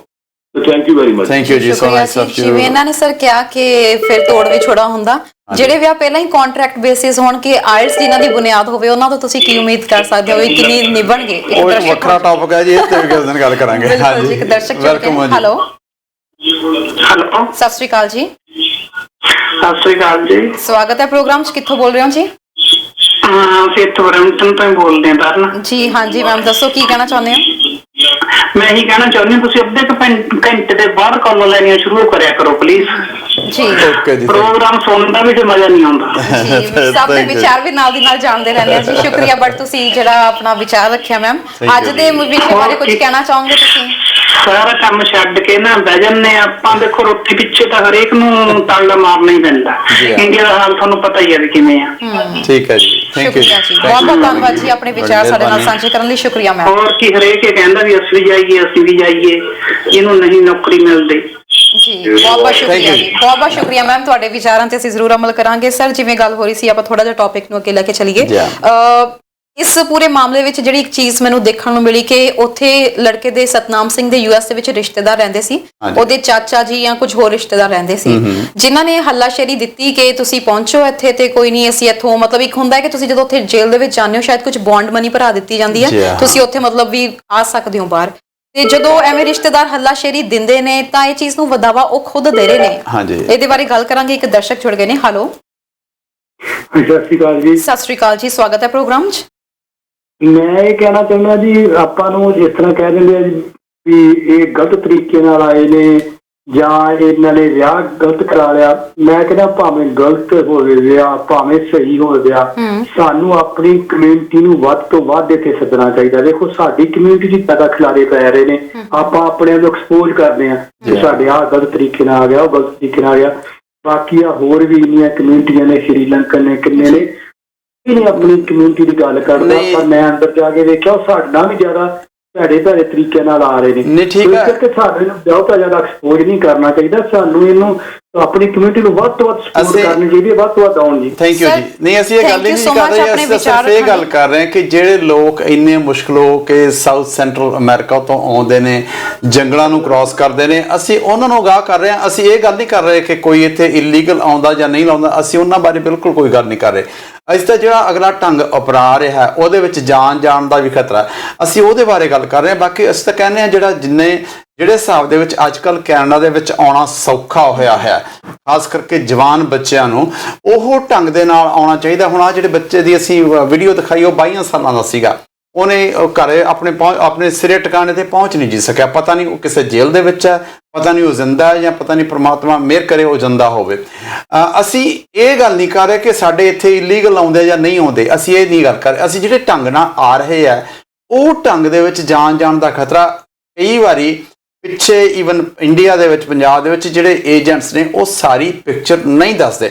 ਅਸੀਂ ਚਾਹੁੰਦੇ ਹਾਂ ਕਿ ਉਹਨਾਂ ਤੱਕ ਸਾਡੀ ਇਹ ਗੱਲ ਪਹੁੰਚੇ, ਉਹਨਾਂ ਨੂੰ ਪਤਾ ਲੱਗੇ ਕਿ ਅਸੀਂ ਜਿਹੜਾ ਇਹ ਰੂਟ ਤੇ ਜਾਣਾ ਇਹ ਬਹੁਤ ਔਖਾ ਰੂਟ ਹੈ ਔਰ ਚਾਂਸਸ ਹੈ ਕਿ ਤੁਸੀਂ ਹੋ ਸਕਦਾ ਸਿਰੇ ਤੇ ਨਾ ਪਹੁੰਚੋ। ਸੋ ਹੋਰ ਜਿਹੜੇ ਬੈਟਰ ਢੰਗ ਨੇ ਆਉਣ ਦੇ ਉਹ ਵਰਤੇ ਜਾਣੇ। ਬਾਕੀ ਗੱਲ ਇਹ ਹੈ ਕਿ ਸਹੀ ਚੀਜ਼ ਆ ਤੁਹਾਨੂੰ ਹਮਦਰਦ ਹਮੇਸ਼ਾ ਸਪੋਰਟ ਕਰੂਗਾ। ਜਿਹੜੀ ਚੀਜ਼ ਗੈਰ ਕਾਨੂੰਨੀ ਤਰੀਕੇ ਨਾਲ, ਅਸੀਂ ਅੱਜ ਇੱਕ ਚੀਜ਼ ਬਾਰੇ ਦੱਸ ਰਹੇ ਹਾਂ ਕਿ ਗੈਰ ਕਾਨੂੰਨੀ ਤਰੀਕੇ ਨਾਲ ਆਉਣ 'ਚ ਕਿੰਨਾ ਜੋਖਿਮ ਹੈਗਾ, ਜਾਨ ਦਾ ਜੋਖਿਮ ਹੈ। ਇਸ ਚੀਜ਼ ਦੇ ਬਾਰੇ ਵਿੱਚ ਕਮਿਊਨਿਟੀ ਨੂੰ ਜਾਂ ਭਾਈਚਾਰੇ ਨੂੰ ਅਸੀਂ ਕਦੇ ਵੀ ਹੱਲਾਸ਼ੇਰੀ ਨਹੀਂ ਦੇਵਾਂਗੇ। ਇਹ ਗਲਤ ਹੈ। ਤੁਸੀਂ ਆਪਣੀ ਜਾਨ ਨੂੰ ਖਤਰੇ ਵਿੱਚ ਪਾ ਕੇ ਆ ਰਹੇ ਹੋ ਤੇ ਇਹਦੇ ਵਿੱਚ ਹਮਦਰਦ ਟੀਵੀ ਬਿਲਕੁਲ ਵੀ ਸਪੋਰਟ ਨਹੀਂ ਕਰੇਗਾ। ਸਰ, ਜਿਵੇਂ ਅਸੀਂ ਗੱਲਬਾਤ ਕਰ ਰਹੇ ਹਾਂ ਇਸ ਵਕਤ, ਮੈਂ ਰਿਸ਼ਤੇਦਾਰਾਂ ਦੀ ਭੂਮਿਕਾ ਦੇ ਬਾਰੇ ਵਿੱਚ ਜ਼ਰੂਰ ਜਾਣਨਾ ਚਾਹੂੰਗੀ। ਜਿਹੜੇ ਇਸ ਵਕਤ ਦਰਸ਼ਕ ਸਾਨੂੰ ਦੇਖ ਰਹੇ ਨੇ, ਜਦੋਂ ਹੱਲਾਸ਼ੇਰੀਆਂ ਮਿਲਣੀਆਂ ਸ਼ੁਰੂ ਹੋ ਜਾਂਦੀਆਂ ਤਾਂ ਪਿੱਛੋਂ ਵੀ ਅਗਲਾ ਥੋੜਾ ਬਹੁਤ ਸਪੋਰਟ ਕਰਨੀ ਸ਼ੁਰੂ ਕਰ ਦਿੰਦਾ ਹੈ ਕਿ ਕੋਈ ਨਹੀਂ, ਤੁਸੀਂ ਇੱਥੇ ਪਹੁੰਚੋ। ਇੱਕ ਵਾਰ ਪਹੁੰਚਣ ਤੱਕ ਦੀ ਉਹ ਦੇਰੀ ਹੁੰਦੀ ਹੈ, ਬਾਅਦ ਚੋਂ ਤਾਂ ਸਰ ਇੱਕ ਆਮ ਪੰਜਾਬੀਆਂ 'ਚ ਡਾਇਲੋਗ ਵੱਜਦਾ ਕਿ ਇੱਕ ਵਾਰੀ ਪੈਰ ਧਰਨ ਦੀ ਇਜਾਜ਼ਤ ਮਿਲ ਜੇ, ਮੁੜ ਕੇ ਕਿਹਨੇ ਵਾਪਸ ਜਾਣਾ, ਅਗਲੇ ਹੋਰ ਰਾਹ ਮਿਲ ਜਾਂਦੇ ਆ। ਉਹਦੇ 'ਚ ਦੋ ਕਾਰਨ ਨੇ, ਇਹਦੇ ਬਾਰੇ ਗੱਲ ਕਰਾਂਗੇ। ਦਰਸ਼ਕ ਇੱਕ ਹੋਰ ਜੁੜ ਗਏ ਨੇ। ਹੈਲੋ, ਸਤਿ ਸ਼੍ਰੀ ਅਕਾਲ ਜੀ। ਕਿੱਥੋਂ ਬੋਲ ਰਹੇ ਹੋ ਜੀ? ਸਤਿ ਸ਼੍ਰੀ ਅਕਾਲ ਜੀ, ਮੈਂ ਵਿਨੀਪੈਗ ਤੋਂ ਹਰਭਜਨ ਸਿੰਘ ਬੋਲਦਾ ਜੀ। ਮੇਰੀ ਇੰਡੀਆ ਦੇ ਵਿੱਚ ਗਵਰਨਮੈਂਟ ਜੌਬ ਸੀ, 72000 ਰੁਪਏ ਮੇਰੀ ਸੈਲਰੀ ਸੀ। ਮੈਂ ਇੱਥੇ ਆ ਗਿਆ 3 ਸਾਲ ਪਹਿਲਾਂ। ਮੇਰੀ ਕੱਲ ਹੀ ਇੱਕ ਮੇਰੇ ਨਾਲ ਦੇ ਕੁਲੀਗ ਨਾਲ ਗੱਲ ਹੋਈ, ਜਿਹੜਾ ਲੰਬੀ ਬਲਾਕ ਜ਼ਿਲ੍ਹਾ ਮੁਕਤਸਰ ਤੋਂ ਬਦਲ ਕੇ ਲੁਧਿਆਣੇ ਉਹਦੀ ਟ੍ਰਾਂਸਫਰ ਹੋਈ ਆ। ਰੂਲਿੰਗ ਪਾਰਟੀ ਦਾ ਬੰਦਾ ਉਹ ਜੀ, ਉਹਦਾ ਕੱਦ 6.5 ਫੁੱਟ ਜੀ, ਦੇਖੋ ਜੇ ਨਾ ਹੈਂਡਸਮ ਸਮਾਰਟ ਮੁਲਾਜ਼ਮ ਹੈ। ਉਹ ਬੰਦਾ ਗੱਲ ਕਰਦੇ ਮੇਰੇ ਨਾਲ ਉੱਚੀ ਰੋ ਪਿਆ। ਕਾਰਨ 55 ਸਾਲ ਦੀ ਉਮਰ ਹੈ ਜੀ, ਉਹਦੇ 5 ਸਾਲ ਰਿਟਾਇਰਮੈਂਟ 'ਚ ਰਹਿ ਗਏ। ਉਹ ਕਹਿੰਦਾ ਕਿਸੇ ਹਿਸਾਬ ਨਾਲ ਵੀਰੇ ਸਾਨੂੰ ਵੀ ਦੱਸ ਦਿਓ ਅਸੀਂ ਆ ਜਾਈਏ। 72000 ਸੈਲਰੀ ਮੈਂ 3 ਸਾਲ ਪਹਿਲਾਂ ਛੱਡ ਕੇ ਆਇਆ ਸੀ ਉਹਦੀ। 70-72 ਉਹਦੀ ਸੈਲਰੀ ਹੋਣੀ ਹੈ। ਜੀ। ਕਾਰਨ ਇਹ ਸੀ ਜੀ, ਉੱਥੇ ਹੁਣ ਮੈਂ ਨਾਮ ਕੀ ਲਵਾਂ ਜੀ, ਉੱਥੇ ਕੋਈ ਪਰਸੋਂ ਰੈਲੀ ਹੋਣੀ ਸੀ, ਕੱਲ ਪਾਸੋਂ ਤੁਸੀਂ ਸਾਰਿਆਂ ਨੇ ਦੇਖਿਆ ਹੋਣਾ। ਉਹ ਰੈਲੀ ਵਿੱਚ ਉਹਨਾਂ ਦਾ ਇੰਨਾ ਭੁਚਾਲ ਪਾਇਆ, ਉਹ ਬੰਦੇ ਦੀ ਟ੍ਰਾਂਸਫਰ ਉਹਦੇ 2 ਕੁੜੀਆਂ ਜੀ, ਇੱਕ ਬੇਟਾ, ਜਿਹੜੇ ਕਿ ਡੱਬ ਵਾਲੀ ਮੰਡੀ ਜਿਹੜਾ ਮੁਕਤਸਰ ਦੇ ਵਿੱਚ ਨੇੜੇ ਪੈ ਜਾਂਦੀ, ਉੱਥੇ ਰਹਿੰਦੇ ਨੇ। ਉਹ ਬੰਦੇ ਨੇ ਆਰਜ਼ੀਆਂ ਅਰਜ਼ੋਈਆਂ ਲੋਕਾਂ ਦੇ ਮੰਤਰੀਆਂ ਦੇ ਪੈਰ ਫੜ ਕੇ ਆਪਦੀ ਟ੍ਰਾਂਸਫਰ ਕਰਵਾਈ। ਜਿਹੜਾ ਕੈਪਟਨ ਦਾ ਖਾਸ ਲੀਡਰ ਜਿਹੜਾ ਉੱਥੋਂ ਐਮਪੀ ਦੀ ਚੋਣ ਵਾਸਤੇ ਖੜਾ ਹੋਇਆ ਸੀ, ਹਾਰ ਗਿਆ ਦਾਖੇ ਤੋਂ, ਉਹਨੇ ਪਰਸਨਲੀ ਬੰਦੇ ਨੂੰ ਸੱਦਿਆ, ਧਮਕੀਆਂ ਦਿੱਤੀਆਂ, ਕਹਿੰਦਾ ਮੈਨੂੰ ਪੁੱਛੇ ਬਗੈਰ ਤੂੰ ਟ੍ਰਾਂਸਫਰ ਕਿਵੇਂ ਕਰਵਾ ਲਈ ਆਪਦੇ, ਜਿੰਨਾ ਚਿਰ ਸਾਡੀ ਸਰਕਾਰ ਆ ਉਹਨਾਂ ਚਿਰ ਤੂੰ ਹਿੱਲ ਨਹੀਂ ਸਕਦਾ ਕਾਕਾ ਇੱਥੋਂ।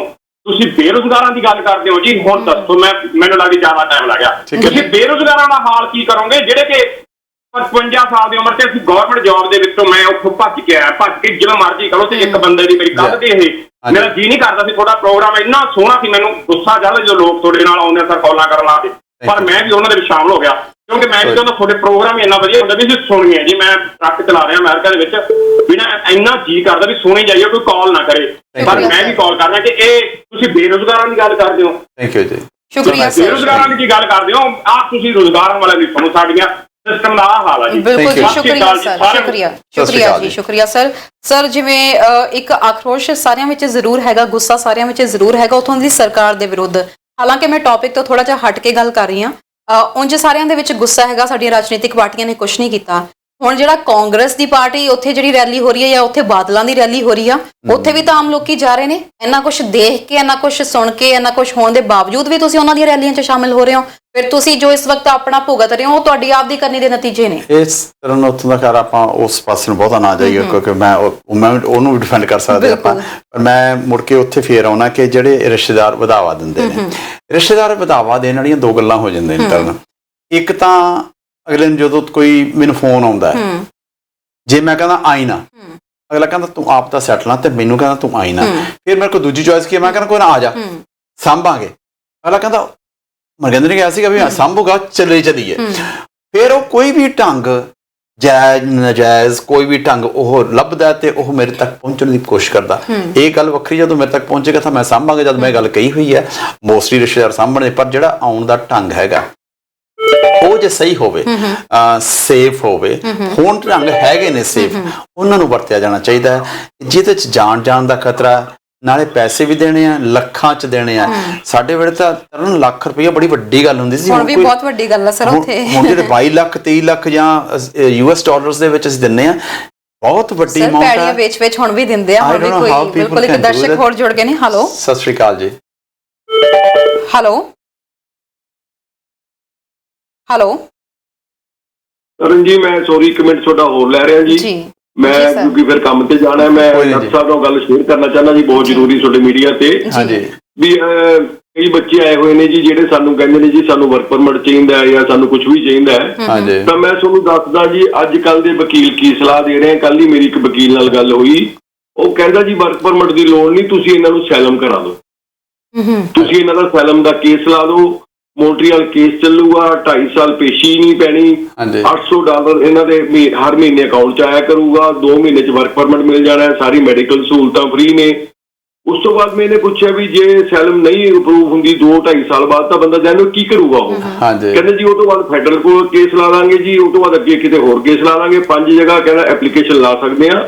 ਇਸੇ ਤਰ੍ਹਾਂ 10-12 ਸਾਲ ਟੱਪ ਜਾਣਗੇ ਤੇ ਬੰਦੇ ਨੇ ਜੇ ਉਰੇ ਰਹਿਣਾ ਤਾਂ ਬੰਦਾ ਉਰੇ ਰਹਿ ਸਕਦਾ, ਨਹੀਂ ਤਾਂ ਉਹ ਇੰਨੇ ਪੈਸੇ ਕਮਾ ਲੂਗਾ ਇੰਡੀਆ ਜਾ ਕੇ ਕੁਝ ਵੀ ਕਰ ਸਕਦਾ। ਕਹਿੰਦਾ ਦਿਸ ਇਜ਼ ਦਾ ਈਜ਼ੀਐਸਟ ਵੇ ਪੈਸੇ ਕਮਾਉਣ ਲਈ। ਤੇ ਮੈਨੂੰ ਕਹਿੰਦੇ ਵੀ ਜੇ ਆਪਾਂ ਵਧੀਆ ਵਕੀਲ ਕਰ ਲਾਂਗੇ ਜੀ ਉਹਦਾ 5000 ਲੱਗਦਾ, ਜੇ ਆਪਾਂ ਵਧੀਆ ਵਕੀਲ ਕਰ ਲਾਂਗੇ ਤਾਂ 12000 ਲੱਗੂਗਾ, ਉਹਦੇ ਵਿੱਚ ਬੰਦਾ 1.5 ਸਾਲ ਦੇ ਵਿੱਚ PR ਹੋ ਜਾਊਗਾ। ਤੁਹਾਨੂੰ ਕੀ ਲੋੜ ਹੈ ਵਰਕ ਪਰਮਿਟ ਦੀ? ਤੁਸੀਂ ਹੁਣ ਇਹ ਦੇਖ ਲਓ ਵੀ ਕੀ ਹਾਲ ਚੱਲ। ਥੈਂਕ ਯੂ ਜੀ।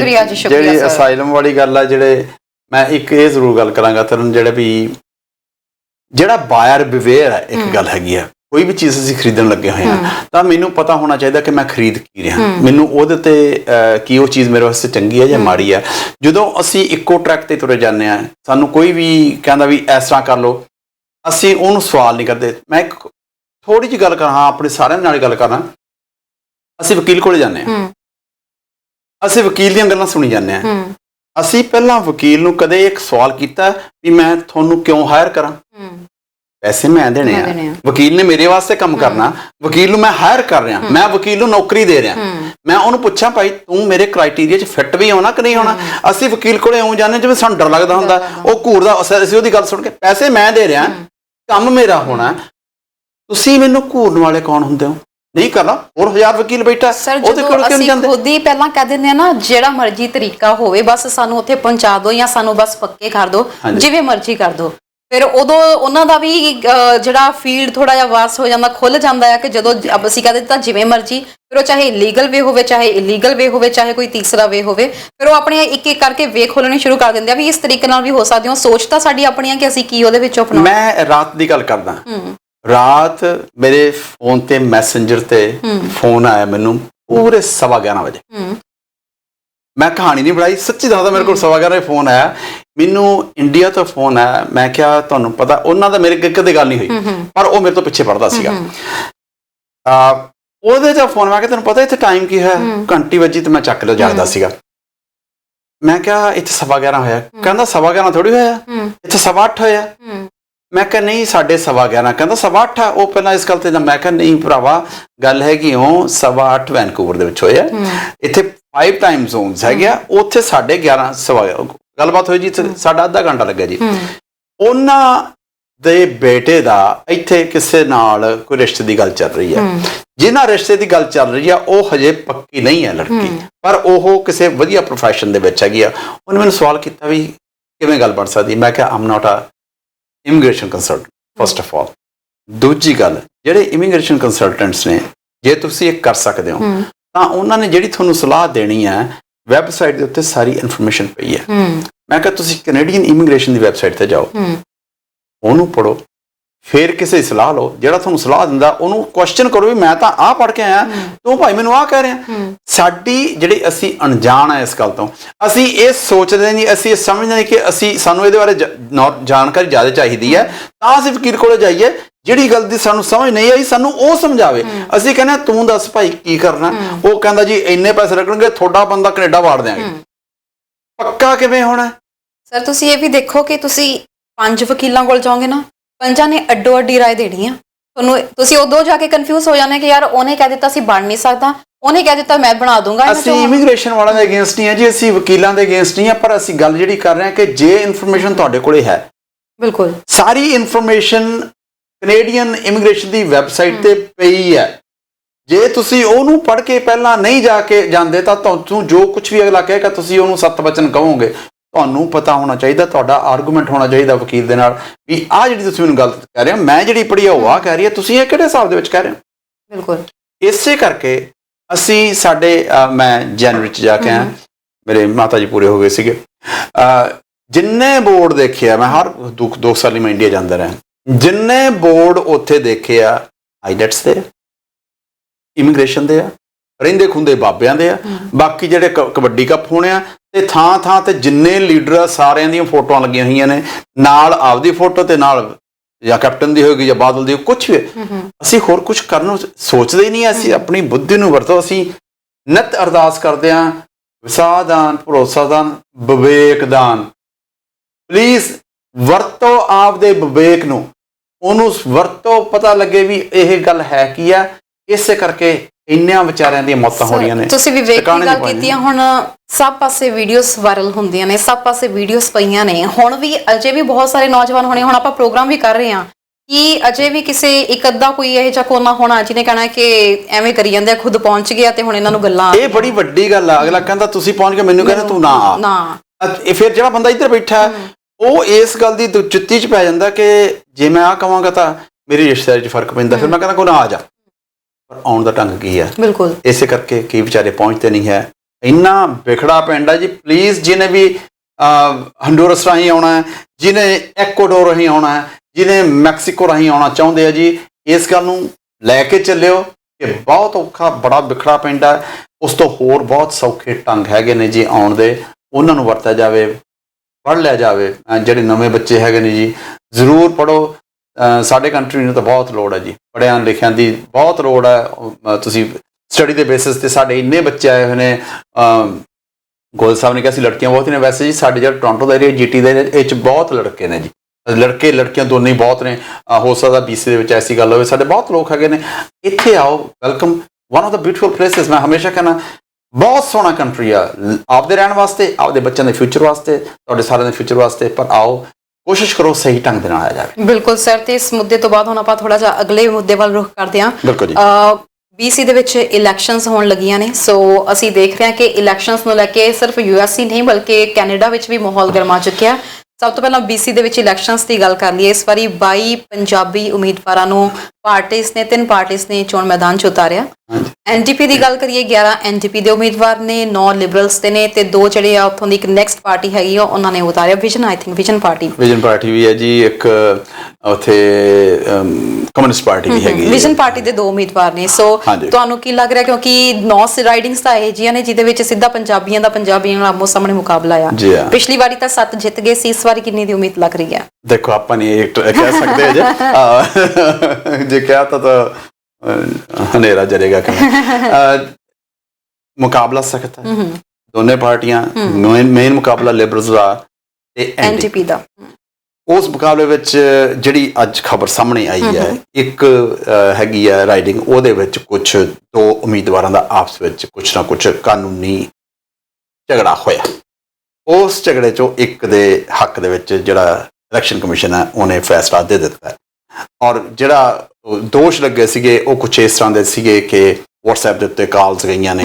ਉਹ ਕਾਲਸ ਦੇ ਵਿੱਚ ਤੁਹਾਨੂੰ ਜਿਹੜੀ ਐਡਵਾਂਸ ਪੋਲਿੰਗ ਹੈਗੀ ਹੈ ਉਹਦੇ ਬਾਰੇ ਕੁਝ ਇਨਫੋਰਮੇਸ਼ਨ ਸੀਗੀ। ਵੈਸੇ ਐਡਵਾਂਸ ਪੋਲਿੰਗ ਜੀ ਤੁਹਾਡੇ ਜਿਹੜੇ ਘਰੇ ਬੈਲਟਸ ਆਉਣੇ ਜੀ, ਉੱਤੇ ਤੁਸੀਂ ਨਾਂ ਲਿਖ ਕੇ ਭੇਜਣਾ। ਤੁਹਾਡੇ ਤੇ ਲਿਸਟ ਨਹੀਂ ਆਉਣੀ ਕਿਹੜੇ ਉਮੀਦਵਾਰ ਨੇ, ਤੁਸੀਂ ਆਪਣਾ ਉਮੀਦਵਾਰ ਦਾ ਨਾਂ ਤੇ ਪਾਰਟੀ ਦਾ ਨਾਂ ਲਿਖ ਕੇ ਭੇਜਣਾ ਜੀ। ਬਿਲਕੁਲ ਜੀ ਸਰ, ਜਿਵੇਂ ਤੁਸੀਂ ਕਿਹਾ ਉਮੀਦਵਾਰ ਵੀ ਪੰਜਾਬੀ ਮੂਲ ਦੇ ਹੀ ਉਮੀਦਵਾਰ ਨੇ ਜਿਨ੍ਹਾਂ ਦੇ ਵਿੱਚ ਇਹ ਹੈਬਾਜ਼ੀ ਹੋਈ ਹੈ।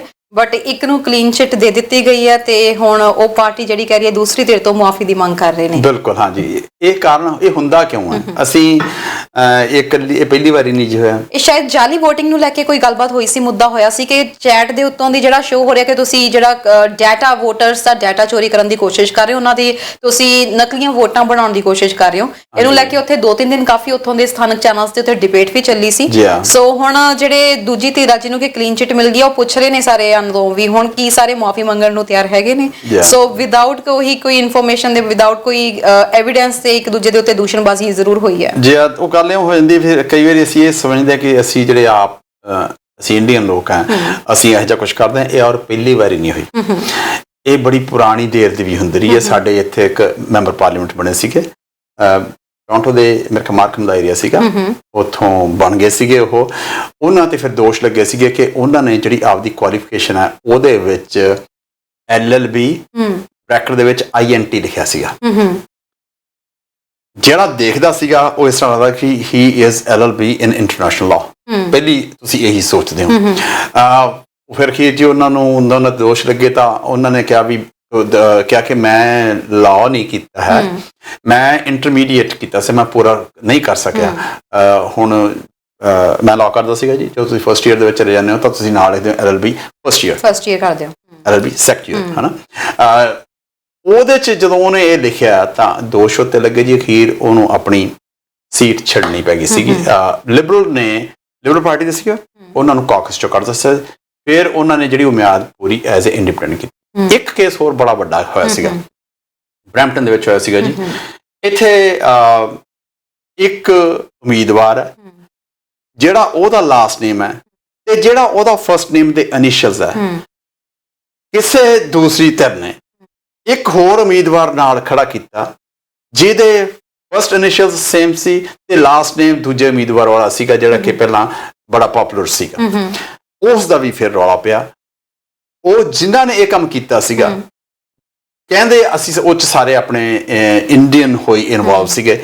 ਜਿਹਨੇ ਇਹ ਕੰਮ ਕੀਤਾ ਸੀਗਾ ਫਿਰ ਉਹਨਾਂ ਦੇ ਬਾਰੇ ਜਦੋਂ ਲੋਕਾਂ ਨੂੰ ਪਤਾ ਲੱਗਿਆ ਤਾਂ ਐਂਡ ਜਿਨ੍ਹਾਂ ਤੇ ਦੋਸ਼ ਲੱਗਿਆ ਸੀਗਾ ਹੀ ਲੋਸਟ ਬਿਗ ਟਾਈਮ। ਜਿਨ੍ਹਾਂ ਨੂੰ ਹਰਾਉਣ ਦੀ ਕੋਸ਼ਿਸ਼ ਕੀਤੀ ਗਈ ਸੀ ਸੇਮ ਲਾਸਟ ਨੇਮ ਦਾ ਇੱਕ ਹੋਰ ਉਮੀਦਵਾਰ ਬਣਾ ਕੇ, ਉਹ ਕੰਮ ਬੈਕਫਾਇਰ ਕਰ ਗਿਆ ਸੀਗਾ। ਸੋ ਅਸੀਂ ਵੈਸੇ ਦੂਸਰੇ ਕੰਮਾਂ ਵੀ ਇਹੋ ਜਿਹਾ ਕੁਛ ਕਰਦੀ ਆ।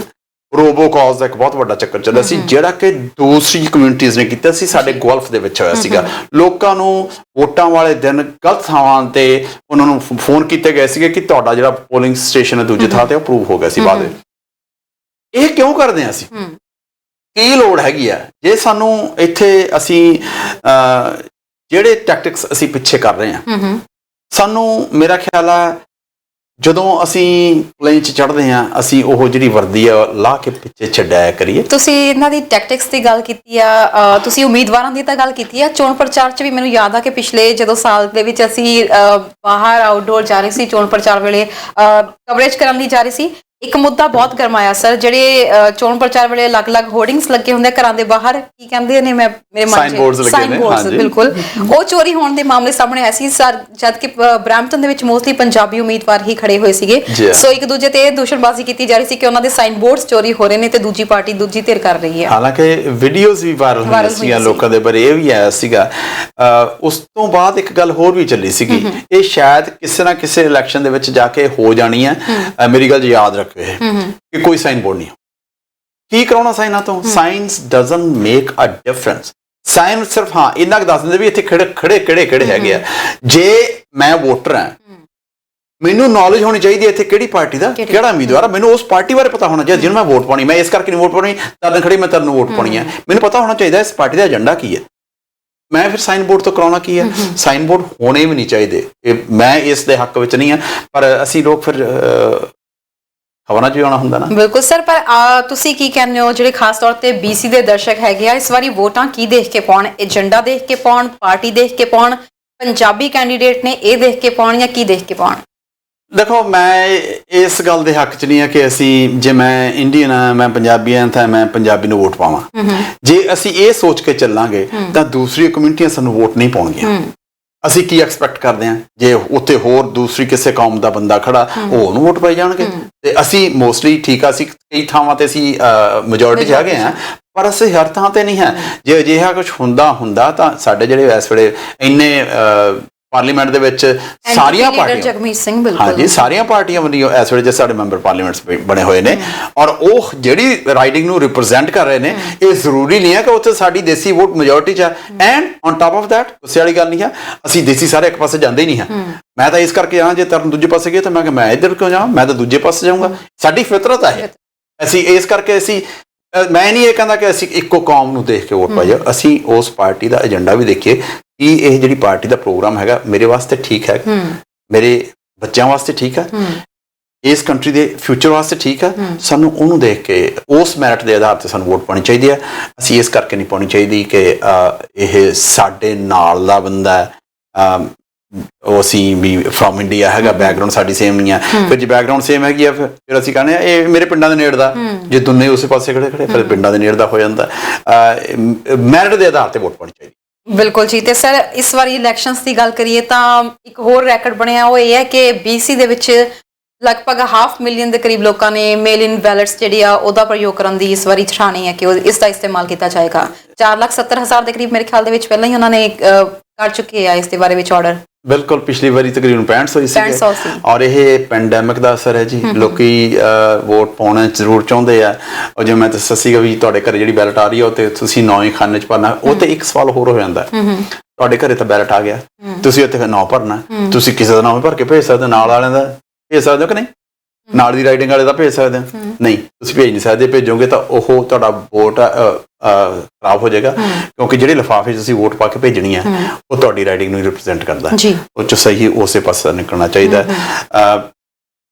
ਜਿਹੜੀ ਬੈਲਟਸ, ਇਹ ਚੰਗੀ ਗੱਲ ਆ, ਲਾਈਨਾਂ ਵੀ ਘੱਟ ਲੱਗਣਗੀਆਂ, ਪਰ ਜਿਹੜਾ ਸਾਡਾ ਹੁਣ ਇਲੈਕਸ਼ਨ ਕਮਿਸ਼ਨ ਹੈਗਾ, ਜੇ ਆਹੀ ਹਾਲਾਤ ਰਹਿੰਦੇ ਨੇ, ਕੱਲ ਨੂੰ ਜੇ ਸਨੈਪ ਇਲੈਕਸ਼ਨ ਫੈਡਰਲ ਦੀ ਹੋ ਜਾਂਦੀ ਹੈ ਤਾਂ ਚਾਂਸਸ ਹੈ ਕਿ ਸਾਡੇ 2 ਦਿਨ ਵੋਟਾਂ ਪੈਣਗੀਆਂ ਵੀਕਐਂਡ ਦੇ 2 ਦਿਨ ਦੇ। ਇਹ ਇਸ ਵੇਲੇ ਇਲੈਕਸ਼ਨ ਕਮਿਸ਼ਨ ਕੋਸ਼ਿਸ਼ ਕਰ ਰਿਹਾ ਇਸ ਦੇ ਬਾਰੇ ਕਰਨ ਦੀ। ਜੀ ਬਿਲਕੁਲ, 24 ਅਕਤੂਬਰ ਨੂੰ ਉੱਥੇ ਵੋਟਾਂ ਨੇ ਤੇ ਕਈ ਮੁੱਦੇ ਵੀ ਕਾਫੀ ਜ਼ਿਆਦਾ ਇਸ ਵਕਤ ਹਾਈਲਾਈਟ ਹੋ ਰਹੇ ਨੇ। ਸਰ, ਇੱਕ ਮੁੱਦਾ ਅਜਿਹਾ ਵਾ ਜਿਹੜਾ ਬਰੈਂਪਟਨ 'ਚ ਵੀ ਕਾਫੀ ਛਾਇਆ ਰਹਿੰਦਾ ਤੇ ਇਸ ਵਾਰੀ BC ਦੇ ਵਿੱਚ ਵੀ ਕਾਫੀ ਛਾਇਆ। ਇਹਦੇ ਬਾਰੇ ਗੱਲ ਕਰਾਂਗੇ। ਇੱਕ ਦਰਸ਼ਕ ਸਾਡੇ ਨਾਲ ਜੁੜ ਗਏ ਨੇ ਜੀ, ਸ਼ਾਇਦ ਉਹਨਾਂ ਦਾ ਫੋਨ ਡਿਸਕਨੈਕਟ ਹੋ ਗਿਆ। ਸਰ, ਇਸ ਵਾਰੀ ਜਿਹੜਾ ਮੁੱਦੇ ਦੀ ਮੈਂ ਗੱਲ ਕਰ ਰਹੀ ਸੀ, ਇੰਸ਼ੋਰੈਂਸ ਦਾ ਮੁੱਦਾ, ਹਾਂਜੀ, ਦੋਵੇਂ ਪ੍ਰਮੁੱਖ ਪਾਰਟੀਆਂ ਨੇ ਵਾਵਾ ਚੱਕਿਆ ਵਾ ਇਹ ਮੁੱਦਾ, ਕੀ ਕਹੋਗੇ ਇਹਦੇ ਬਾਰੇ? ਦੇਖੋ, ਇੰਸ਼ੋਰੈਂਸ ਇੱਕ ਐਸਾ ਇਸ਼ੂ ਹੈਗਾ ਜਿਹਦੇ ਤੇ ਬੜੇ ਗੁੱਸੇ ਵਾਲੀ ਗੱਲ ਨਹੀਂ ਹੈ ਜੀ, ਬੜੇ ਲੀਡਰ ਬਣੇ ਨੇ ਉੱਤੇ।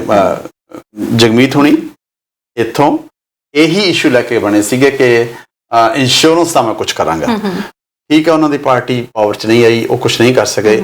ਉਹਨਾਂ ਨੇ ਆਪਦਾ ਜਿਹੜਾ ਕਰਨਾ ਸੀਗਾ ਉਹ ਕਰਤਾ। ਹੁਣ ਗੁਰਰਤਨ ਨੇ, ਉਹਨਾਂ ਦੇ ਬ੍ਰਦਰ, ਉਹ ਵੀ ਇਹੀ ਗੱਲ ਕਰ ਰਹੇ ਨੇ। ਫੋਰਡ ਸਾਹਿਬ ਨੇ ਵੀ ਇਹ ਗੱਲ ਕੀਤੀ ਆ। ਫੋਰਡ ਸਾਹਿਬ ਨੇ ਕਿਹਾ ਵੀ ਜਿਹੜੀਆਂ ਇੰਸ਼ੋਰੈਂਸ ਕੰਪਨੀਆਂ ਬੜੇ ਪੈਸੇ ਬਣਾ ਰਹੀ ਨੇ, ਕਿਉਂਕਿ ਹੁਣ ਪ੍ਰੋਬਲਮ ਜਿਹੜੀ ਆਪਣੇ ਰੈਸਟੋਰੈਂਟਸ ਆ ਉਹਨਾਂ ਨੂੰ ਆਈ ਹੋਈ। ਰੈਸਟੋਰੈਂਟਸ ਨੂੰ ਇੰਸ਼ੋਰੈਂਸ, ਟੈਕਸੀ ਵਾਲਿਆਂ ਨੂੰ ਪ੍ਰੋਬਲਮ ਆ। ਟੈਕਸੀ ਵਾਲਾ ਤੁਹਾਨੂੰ ਪਤਾ ਨਹੀਂ, ਰੈਸਟੋਰੈਂਟ ਵਾਲਿਆਂ ਦੀ ਬਹੁਤ ਵੱਡੀ ਪ੍ਰੋਬਲਮ ਆਈ ਹੋਈ ਹੈ। ਉਹਨਾਂ ਦੀ ਇੰਸ਼ੋਰੈਂਸ ਕੰਪਨੀ ਕਹਿੰਦੀ ਅਸੀਂ ਇੰਸ਼ੋਰੈਂਸ ਦੇਣੀ ਨਹੀਂ ਹੈ, ਐਸੀ ਹਾਲਤ ਹੋਈ ਹੋਈ ਹੈ। ਤੇ ਫੋਰਡ ਸਾਹਿਬ ਦੀ ਸਟੇਟਮੈਂਟ ਆਈ ਸੀ ਹੁਣ ਤੋਂ ਡੇਢ ਹਫ਼ਤਾ ਪਹਿਲਾਂ ਕਿ ਜਿਹੜੀਆਂ ਇੰਸ਼ੋਰੈਂਸ ਕੰਪਨੀ ਨੇ ਬਹੁਤ ਪੈਸੇ ਕਮਾ ਕੇ ਬਣਾ ਰਹੀ ਨੇ ਤੇ ਇਹਨਾਂ ਨੂੰ ਕੋਈ ਬ੍ਰੇਕ ਦੇਣੀ ਚਾਹੀਦੀ ਹੈ। ਪਰ ਹਜੇ ਤੱਕ ਉਹਨਾਂ ਤੋਂ ਬ੍ਰੇਕ ਦਬਾ ਨਹੀਂ ਜੀ ਹੋਈ ਗੱਲ। ਹੁਣ ਜਿਹੜੀ ਆਪਾਂ ਜੀ ਉੱਥੇ BC ਦੀ NDP ਨੇ ਇਹ ਗੱਲ ਕਹੀ ਹੈ, BC ਦੇ ਵਿੱਚ ਜੀ ਜਿਹੜੀ ਇੰਸ਼ੋਰੈਂਸ ਹੈਗੀ ਆ ਉਹ ਸਰਕਾਰ ਦੀ ਇੰਸ਼ੋਰੈਂਸ ਹੈ। ਔਰ ਉਹਨੇ ਇਹ ਗੱਲ ਕਹੀ ਹੈ ਪੈਂਡੈਮਿਕ ਕਰਕੇ ਸਾਡੀ ਜਿਹੜੀ ਉਹ ICBC ਹੈ ਮੇਰੇ ਖਿਆਲ, ਉਹਦੇ 'ਚ ਜਿਹੜਾ ਉਹਨੂੰ ਬਹੁਤਾ ਫਾਇਦਾ ਹੋਏਗਾ, ਅਸੀਂ ਉਹ ਉਸ ਦੇ ਵਿੱਚ ਨਹੀਂ ਰੱਖਾਂਗੇ। ਅਸੀਂ ਸਾਰੇ ਦਾ ਸਾਰਾ ਜਿਹੜਾ ਪ੍ਰੋਫਿਟ ਹੈ ਉਹ ਜਿਹੜੇ ਪਾਲਿਸੀ ਹੋਲਡਰਸ ਆ ਉਹਨਾਂ ਦੇ ਵਿੱਚ ਅਸੀਂ ਵੰਡ ਦਿਆਂਗੇ। ਸਰ, ਬਰੈਂਪਟਨ ਵਾਸੀ ਤਾਂ ਆਪਣੀ ਇੰਸ਼ੋਰੈਂਸ ਤੋਂ ਖੁਸ਼ ਨਹੀਂ ਹੈਗੇ, ਸੋ BC ਵਾਸੀ ਜਿਹੜੇ ਪ੍ਰੋਗਰਾਮ ਦੇਖ ਰਹੇ ਆ, ਤੁਹਾਡੇ ਇੰਸ਼ੋਰੈਂਸ ਦਾ ਕੀ ਸਿਸਟਮ ਹੈਗਾ? ਕੀ ਤੁਸੀਂ ਇਸ ਵਕਤ ਜੋ ਇੰਸ਼ੋਰੈਂਸ ਉੱਥੇ ਚੱਲਦੀ ਹੈ ਸਿਸਟਮ, ਉਹ ਤੋਂ ਖੁਸ਼ ਹੈਗੇ ਹੋ ਜਾਂ ਨਹੀਂ ਹੈਗੇ? ਸਾਨੂੰ ਫੋਨ ਕਰਕੇ ਦੱਸਿਓ ਜ਼ਰੂਰ ਸਰ। ਜਿਵੇਂ ਇੱਥੇ ਕਰੀਏ, ਕਿਸੇ ਨੇ ਲੇਟੈਸਟ ਇਸ ਵਕਤ ਲਾਇਸੈਂਸ ਲੈਣਾ, $6 ਤੋਂ ਲੈ ਕੇ $700 ਤੱਕ ਮਿਨੀਮਮ ਉਹਨਾਂ ਦੀ ਜਿਹੜੀ 1 ਮਹੀਨੇ ਦੀ ਇੰਸ਼ੋਰੈਂਸ ਜਾ ਰਹੀ ਹੈ, ਜਿਹੜੇ ਲੇਟੈਸਟ ਨਵੇਂ ਲੈ ਰਹੇ ਨੇ ਇਸ ਵਕਤ ਲਾਇਸੈਂਸ। ਸਭ ਤੋਂ ਸਸਤੀ ਇੰਸ਼ੋਰੈਂਸ ਪਤਾ ਕਿੱਥੇ ਹੈ? ਕੁਬੈਕ ਦੀ ਹੈ। ਕੁਬੈਕ ਦੀ ਹੈ, ਉਹ ਵੀ ਸਰਕਾਰੀ ਹੈ। ਮੇਰੇ ਖਿਆਲ 4 ਸੂਬਿਆਂ ਦੇ ਵਿੱਚ ਸਰਕਾਰੀ ਇੰਸ਼ੋਰੈਂਸ ਹੈਗੀ ਆਪਣੇ, ਪਰ ਕੁਬੈਕ ਦੀ ਸਭ ਤੋਂ ਸਸਤੀ ਹੈ। BC ਵਾਲੀ ਇੰਸ਼ੋਰੈਂਸ ਵੀ ਤਕਰੀਬਨ ਇੰਟੈਰੀਓ ਦੇ ਬਰਾਬਰ ਹੀ ਹੈਗੀ ਹੈ। ਤੇ ਦੂਸਰੀ ਪਾਰਟੀ ਲਿਬਰਲਸ, ਉਹਨਾਂ ਨੇ ਵੀ ਕੁਝ ਕਿਹਾ, ਉਹਨਾਂ ਨੇ ਕੁਝ ਨਾ ਕੁਝ ਤਾਂ ਤੁਹਾਨੂੰ ਦੇਣਾ ਪਏਗਾ ਨਾ। ਉਹਨਾਂ ਨੇ ਇਹ ਗੱਲ ਕਹੀ ਹੈ ਕਿ ਅਸੀਂ ਜਿਹੜੀ ICBC ਹੈਗੀ ਹੈ ਉਹਦੀ ਮੋਨੋਪੋਲੀ ਖਤਮ ਕਰ ਦੇਂਗੇ। ਇਟ ਮੀਨਸ ਉਹ ਹੋਰ ਪਾਰਟੀਆਂ ਨੂੰ ਵੀ ਉੱਥੇ ਆਉਣ ਦਾ ਖੁੱਲਾ ਸੱਦਾ ਦੇਣਗੇ ਵੀ ਬਾਕੀ ਵੀ ਉਵੇਂ ਪੈਸੇ ਬਣਾਉਣ। ਹੁਣ ਇਹ ਗੱਲ ਬਣੇਗੀ, ਦੇਖੋ ਕੀ ਉੱਥੋਂ ਦੇ ਜਿਹੜੇ ਲੋਕ ਹੈਗੇ ਆ, ਕਿਉਂਕਿ ਇੰਸ਼ੋਰੈਂਸ ਉੱਥੇ ਪ੍ਰੀਮੀਅਮ ਇੰਨੇ ਜ਼ਿਆਦਾ ਨੇ। ਮੈਨੂੰ ਲੱਗਦਾ ਕਿ ਸ਼ਾਇਦ ਇਹ ਜਿਹੜਾ ਉਹਨਾਂ ਨੇ ਪੱਤਾ ਖੇਡਿਆ ਲਿਬਰਲਸ ਨੇ, ਸ਼ਾਇਦ ਉਹਨਾਂ ਨੂੰ ਇਹ ਉਹਨਾਂ ਦੇ ਕੰਮ ਦੇ ਵਿੱਚ ਆ ਵੀ ਲੋਕਾਂ ਨੂੰ ਇਹ ਹੋਏਗਾ ਕਿ ਕੰਪੀਟੀਸ਼ਨ ਹੋਏਗਾ ਤੇ ਇੰਸ਼ੋਰੈਂਸ ਸਸਤੀ ਹੋਏਗੀ। ਵੈਸੇ BC ਵਾਲੇ, ਤੁਹਾਨੂੰ ਮੈਂ ਇੱਕ ਗੱਲ ਦੱਸ ਦਿੰਦਾ, ਸਾਡੇ ਕੰਪੀਟੀਸ਼ਨ ਬਹੁਤ ਹੈ ਜੀ, ਔਰ ਸਾਡੀ ਇੰਸ਼ੋਰੈਂਸ ਸਾਨੂੰ ਮਿਲਦੀ ਨਹੀਂ ਹੈ। ਇੱਥੇ ਬਹੁਤ ਮਹਿੰਗੀ ਇੰਸ਼ੋਰੈਂਸ ਹੈ, ਖਾਸ ਕਰਕੇ ਬਰੈਂਪਟਨ ਦੇ ਵਿੱਚ। ਅਸੀਂ ਸਾਰੇ ਸਿਆਸਤਦਾਨਾਂ ਨੂੰ ਬੜਾ ਕਿਹਾ ਕਿ ਪਲੀਜ਼ ਸਾਡੀ ਇੰਸ਼ੋਰੈਂਸ ਘਟਾਓ, ਕਾਰਨ ਦੱਸੋ। ਮੇਰੀ ਸਾਲ ਬਾਅਦ ਮੇਰੀ ਉਮਰ ਵੱਧ ਜਾਂਦੀ ਹੈ, 1 ਸਾਲ ਮੇਰਾ ਤਜਰਬਾ ਵੱਧ ਜਾਂਦਾ, ਮੇਰੀ ਕਾਰ 1 ਸਾਲ ਪੁਰਾਣੀ ਹੋ ਜਾਂਦੀ ਹੈ, ਇੰਸ਼ੋਰੈਂਸ ਮੇਰੀ ਵੱਧ ਜਾਂਦੀ। ਵਾਹ, ਇਹ ਪੁੱਛਣ ਵਾਲੀ ਗੱਲ ਹੈ। ਜਦੋਂ ਸਾਡੇ ਕੋਲ ਕੋਈ ਵੀ ਸਿਆਸਤਦਾਨ ਆਉਂਦਾ, ਅਸੀਂ ਇਹ ਉਹਨੂੰ ਸਾਨੂੰ ਪੁੱਛਣਾ ਚਾਹੀਦਾ ਵੀ ਤੁਸੀਂ ਹਰ ਸਾਲ ਵੱਧ ਕਿਉਂ ਰਹੀ ਹੈ। ਜਿਹੜੀ ਸਾਡੀ ਲਿਬਰਲ ਸਰਕਾਰ ਹੈ, ਜਿਹੜੀ ਕੈਥਰੀਨ ਦੀ ਸਰਕਾਰ ਸੀ, ਉਹਨੇ ਇਹ ਹੋਕਾ ਦਿੱਤਾ ਸੀ ਵੀ ਅਸੀਂ 15% ਅਗਲੇ ਸਾਲ ਘਟਾ ਦਿਆਂਗੇ। ਉਹਨਾਂ ਨੇ ਅਖੀਰਲੇ ਸਾਲ ਦੇ ਵਿੱਚ ਇਹ ਗੱਲ ਕੀਤੀ ਸੀ। ਇੰਸ਼ੋਰੈਂਸ ਕੰਪਨੀ ਨੇ ਪਹਿਲਾਂ ਹੀ 15% ਆਪਦੀ ਵਧਾਤੀ, ਉਹਨੂੰ ਘਟਾ ਲਓ, ਫਿਰ ਵੀ ਵੱਧਦੀ ਸੀ। ਕੈਸੀ ਇਹ ਕੋਈ ਨਾ ਕੁਝ ਕੰਟਰੋਲ ਇੰਸ਼ੋਰੈਂਸ ਦੇ ਉੱਤੇ ਹੋਣਾ ਚਾਹੀਦਾ। ਬਰੈਂਪਟਨ ਵਾਸੀਆਂ ਦਾ ਖਾਸ ਕਰਕੇ ਜੀ, ਸਾਡੇ ਤੇ ਇਕੱਲਾ ਵੈਸੇ ਸਾਰਾ GTA ਹੈ, ਐਸੀ ਗੱਲ ਨਹੀਂ, ਸਾਰੇ GTA ਦੇ ਵਿੱਚ ਹੀ ਥੋੜਾ ਬਹੁਤੇ ਫਰਕ ਦੇ ਨਾਲ ਇੰਸ਼ੋਰੈਂਸ ਬਹੁਤ ਮਹਿੰਗੀ ਹੈਗੀ ਹੈ। ਪਰ ਜਦੋਂ L6 ਵੀ ਅਸੀਂ ਪੋਸਟਲ ਕੋਡ ਪਾ ਦਿੰਦੇ ਹਾਂ, ਉਹਦੇ ਨਾਲ ਫਿਰ ਉਹਦੇ 'ਚ ਜਿਹਨੂੰ ਕਹਿੰਦੇ ਰੈੱਡ ਫਲੈਗਸ ਖੜੇ ਹੋ ਜਾਂਦੇ ਨੇ, ਕਹਿੰਦੇ ਫਰਾਡ ਬਹੁਤ ਜ਼ਿਆਦਾ ਹੈ ਇੰਸ਼ੋਰੈਂਸ ਦਾ। ਬਰੈਂਪਟਨ ਦੇ ਵਿੱਚ ਜੇ ਫਰਾਡ ਹੈਗਾ, it's a law and order problem. ਇਹ ਮੇਰੀ ਪ੍ਰੋਬਲਮ ਨਹੀਂ ਹੈ। ਜੇ ਫਰਾਡ ਹੋ ਰਿਹਾ ਤਾਂ ਜਿਹੜੀ ਸਾਡੀ ਪੁਲਿਸ ਉਹ ਫੜੇ ਉਹਨਾਂ ਨੂੰ। ਸਭ ਤੋਂ ਦੁੱਖ ਤਾਂ ਉਹਨਾਂ ਨੂੰ ਆ ਜਿਨ੍ਹਾਂ ਦੇ ਕਦੇ ਅੱਜ ਤੱਕ ਕੋਈ ਕਲੇਮ ਨਹੀਂ ਲਿਆ ਹੈਗਾ, ਉਸ ਤੋਂ ਬਾਅਦ ਕੋਈ ਉਹਨਾਂ ਦਾ ਕੋਈ ਐਕਸੀਡੈਂਟਲ ਕੋਈ ਐਵੇਂ ਦਾ ਕੇਸ ਨਹੀਂ ਹੋਇਆ, ਬਿਲਕੁਲ ਨੀਟ ਰੈਕੋਰਡ ਹੈ, ਲਾਇਸੈਂਸ ਦੇ ਉੱਤੇ ਕਦੇ ਕੋਈ ਪੁਆਇੰਟਸ ਨਹੀਂ ਡਿਟੈਕਟ ਹੋਏ। ਇਸ ਦੇ ਬਾਵਜੂਦ ਉਹਨਾਂ ਨੂੰ ਇੰਨੀ ਜ਼ਿਆਦਾ ਇੰਸ਼ੋਰੈਂਸ ਦੇਣੀ ਪੈਂਦੀ ਹੈ। ਲਾਈਕ ਯੂ, ਤੁਹਾਡੇ ਨਾਲ ਐਗਜ਼ਾਮਪਲ ਬੈਠਾ ਹਰ ਸਾਲ ਇੰਸ਼ੋਰੈਂਸ ਵੱਧਦੀ ਜਾ ਰਹੀ ਹੈ, ਪਰ ਕੀ ਕਰੀਏ ਜੀ, ਗੱਟ ਇੰਸ਼ੋਰੈਂਸ ਬਿਨਾਂ ਤੁਹਾਡਾ ਕੰਮ ਨਹੀਂ ਚੱਲਦਾ। ਬਿਲਕੁਲ, ਕੰਪਨੀ ਨੂੰ ਵੀ ਪਤਾ ਇਸ ਗੱਲ ਦਾ। ਅੱਛਾ, ਜਿਹੜੀਆਂ ਕੰਪਨੀਆਂ 4 5 6 ਕੰਪਨੀਆਂ ਹੈਗੀਆਂ ਨੇ, ਉਹ ਸਾਰੀਆਂ ਇੱਕ ਦੂਜੇ ਤੋਂ ਵੱਧ ਕੇ ਡੰਗ ਕੋਈ ਵੀ ਛੋਟਾ ਨਹੀਂ ਮਾਰਦਾ, ਸਾਰੇ ਫੰਡ ਕੱਢੀ ਬੈਠੇ ਆ। ਤੁਸੀਂ ਉਹਨਾਂ ਨੂੰ ਫੋਨ ਕਰੋ ਸਹੀ, ਫਿਰ ਹਾਲਤ ਐਸੀ ਹੋ ਜਾਂਦੀ ਸੀ ਕਹਿੰਦੇ ਯਾਰ ਮਿਹਨਤ ਨਾਲ ਮੈਨੂੰ ਇੰਸ਼ੋਰੈਂਸ ਦੇ ਦਿਓ। ਜਿਹੜੀ ਸਸਤੀ ਹੁੰਦੀ ਹੈ, ਸਸਤੀ ਕਿਹਦੀ ਹੈ? ਜੇ ਅਸੀਂ ਕਹਿੰਦੇ ਜੀ ਕੋਈ ਇੱਕ ਜੇ 7000 ਮੰਗ ਰਿਹਾ, ਜਿਹੜਾ ਸਾਡੇ ਤੋਂ 6500 ਮੰਗਿਆ, ਬੜੀ ਸਸਤੀ ਮਿਲ ਗਈ। $6500 ਫੋਰ ਐਗਜ਼ਾਮਪਲ, ਜਿਵੇਂ ਤੁਸੀਂ 700 ਦੀ ਗੱਲ ਕੀਤੀ ਹੈ, 1284 ਹੋ ਗਿਆ, 8000 ਤੋਂ ਉੱਪਰ ਹੋ ਗਿਆ ਸਾਲ ਦਾ।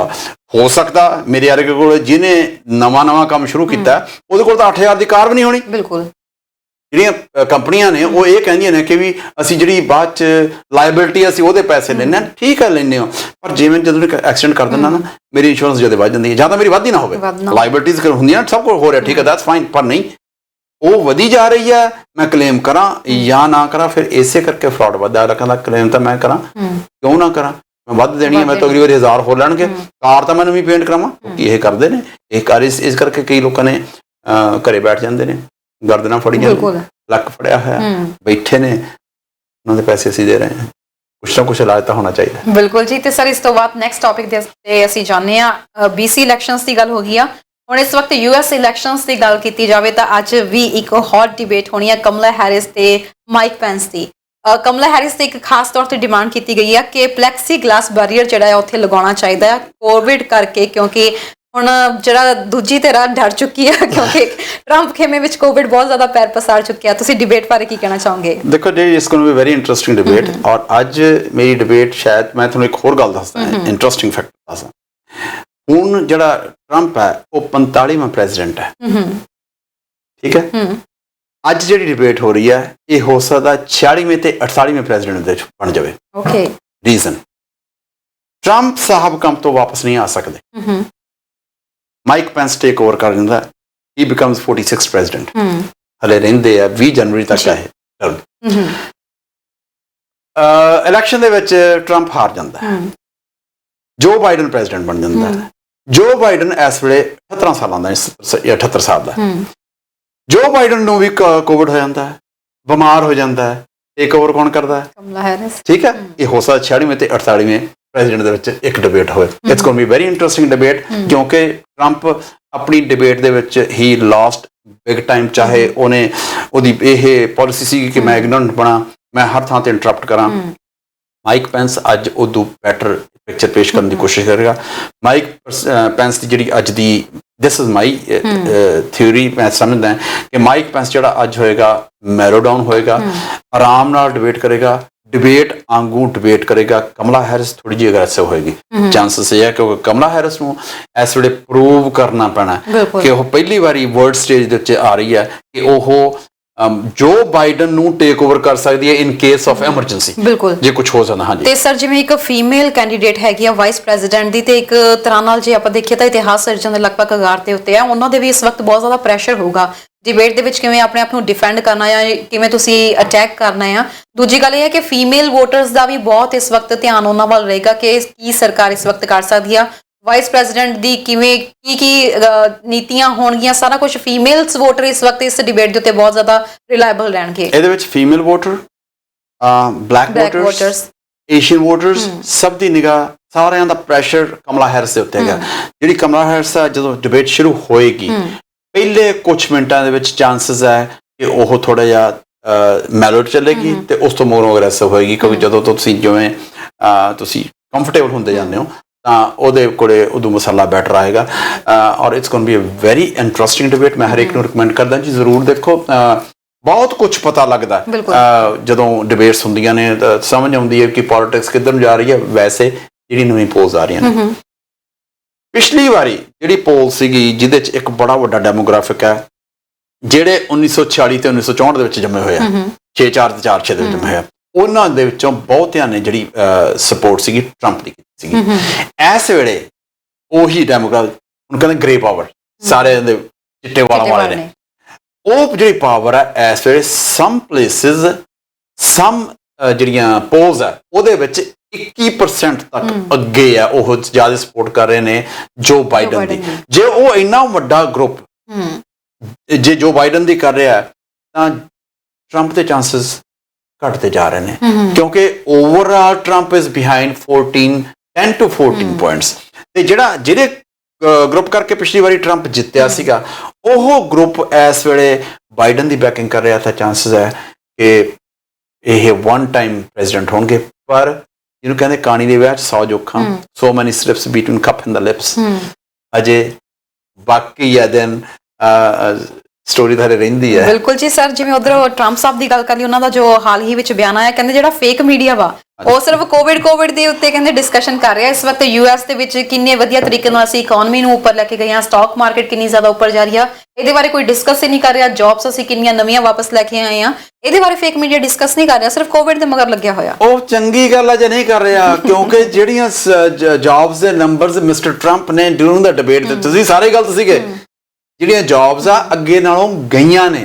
ਹਾਂ, ਪਰ ਟਰੰਪ ਦੇ ਸਪੋਰਟਰ ਹੈ ਜੀ, ਉਹਨਾਂ ਵਾਸਤੇ ਖੁਸ਼ਖਬਰੀ ਆ ਕਿ ਅੱਜ ਪਿਛਲੇ 24 ਘੰਟੇ 'ਚ ਟਰੰਪ ਸਾਹਿਬ ਨੂੰ ਬੁਖਾਰ ਬਿਲਕੁਲ ਨਹੀਂ ਜੀ ਹੋਇਆ, ਔਰ ਉਹ 4 ਦਿਨਾਂ ਤੋਂ ਕੋਵਿਡ ਨੈਗੇਟਿਵ ਨੇ। ਪਰ ਆਪਣੇ ਟਵਿੱਟਰਸ ਉਹਨਾਂ ਦੇ ਵਾਈਟ ਹਾਊਸ ਦੇ ਅੰਦਰੋਂ ਅੱਜ ਓਵਲ ਆਫਿਸ ਦੇ ਵਿੱਚ ਉਹਨਾਂ ਨੇ ਕੰਮ ਕੀਤਾ ਜੀ। ਟਵਿੱਟਰਸ ਉਹਨਾਂ ਦੇ ਉਵੇਂ ਹੀ ਮਾਰੋ ਮਾਰ ਆ ਰਹੇ ਆ, ਤੇ ਬਾਅਦ ਦੇ ਜਿਹੜੇ ਉਹਨਾਂ ਦੇ ਸਪੋਰਟਰ ਆ ਉਹਨਾਂ ਨੂੰ ਹੌਸਲਾ ਪੂਰਾ ਦੇ ਰਹੇ ਆ ਜੀ। ਉਹ ਕਹਿੰਦੇ ਵੀ ਅਭੀ ਤਾਂ ਮੈਂ ਜਿੰਦਾ ਹੂੰ, ਬਿਲਕੁਲ ਜੀ, ਐਸੀ ਕੋਈ ਗੱਲ ਨਹੀਂ ਹੈ ਜੀ। ਹਾਂ, ਤੇ ਸਰ ਹੁਣ ਸਮਾਂ ਵੀ ਇਜਾਜ਼ਤ ਲੈਣ ਦਾ ਹੋ ਰਿਹਾ, ਤੇ ਅੱਜ ਕਈ ਮੁੱਦਿਆਂ ਤੇ ਸਾਡੇ ਦਰਸ਼ਕਾਂ ਨੇ ਸਾਨੂੰ ਕਾਲਸ ਕੀਤੀਆਂ, ਉਹਦੇ ਲਈ ਤੁਹਾਡਾ ਬਹੁਤ ਬਹੁਤ ਧੰਨਵਾਦ। ਤੇ ਜਾਣ ਤੋਂ ਪਹਿਲਾਂ ਅੱਜ ਦਰਸ਼ਕਾਂ ਲਈ ਫਿਰ ਅਸੀਂ ਕੀ ਲੈ ਕੇ ਆ ਰਹੇ ਹਾਂ? ਦੇਖੋ ਜੀ, ਅੱਜ ਗੱਲ ਹੈਗੀ ਮੈਨੂੰ ਬਹੁਤ ਦਿਨਾਂ ਤੋਂ ਸੁਨੇਹੇ ਆ ਰਿਹਾ, ਕਹਿੰਦੇ ਤੁਸੀਂ ਪਲੇਅਰਾਂ ਦੀ ਗੱਲ ਨਹੀਂ ਹੋ ਰਹੀ, ਅੱਜ ਪਲੇਅਰ ਦੀ ਗੱਲ ਕਰ ਲੈਂਦੇ ਜੀ। ਬਿਲਕੁਲ, ਮਨਜੋਤ ਸਿੰਘ ਜੀ ਰੈਡੀ ਰਹੋ। ਕ੍ਰਿਕਟਰ ਨੇ ਜੀ ਇਹ ਦੱਸਣਾ ਕਿੱਥੋਂ ਦੇ ਨੇ। ਇਹਨਾਂ ਦੀ ਮਦਰ ਦਾ ਜਨਮ ਜੀ ਪਾਕਿਸਤਾਨ ਦੇ ਵਿੱਚ ਹੋਇਆ ਸੀਗਾ। ਰਣਜੀ ਟਰਾਫੀ ਦੇ ਵਿੱਚ ਬਹੁਤ ਇਹਨਾਂ ਨੇ ਵਧੀਆ ਖੇਡਦੇ ਰਹੇ ਸੀਗੇ ਜੀ। 1959 ਦਾ ਜਨਮ ਹੈਗਾ ਜੀ। ਇਹਨਾਂ ਨੂੰ greatest all-rounder of the history of Indian cricket ਕਿਹਾ ਜਾਏ ਜੀ।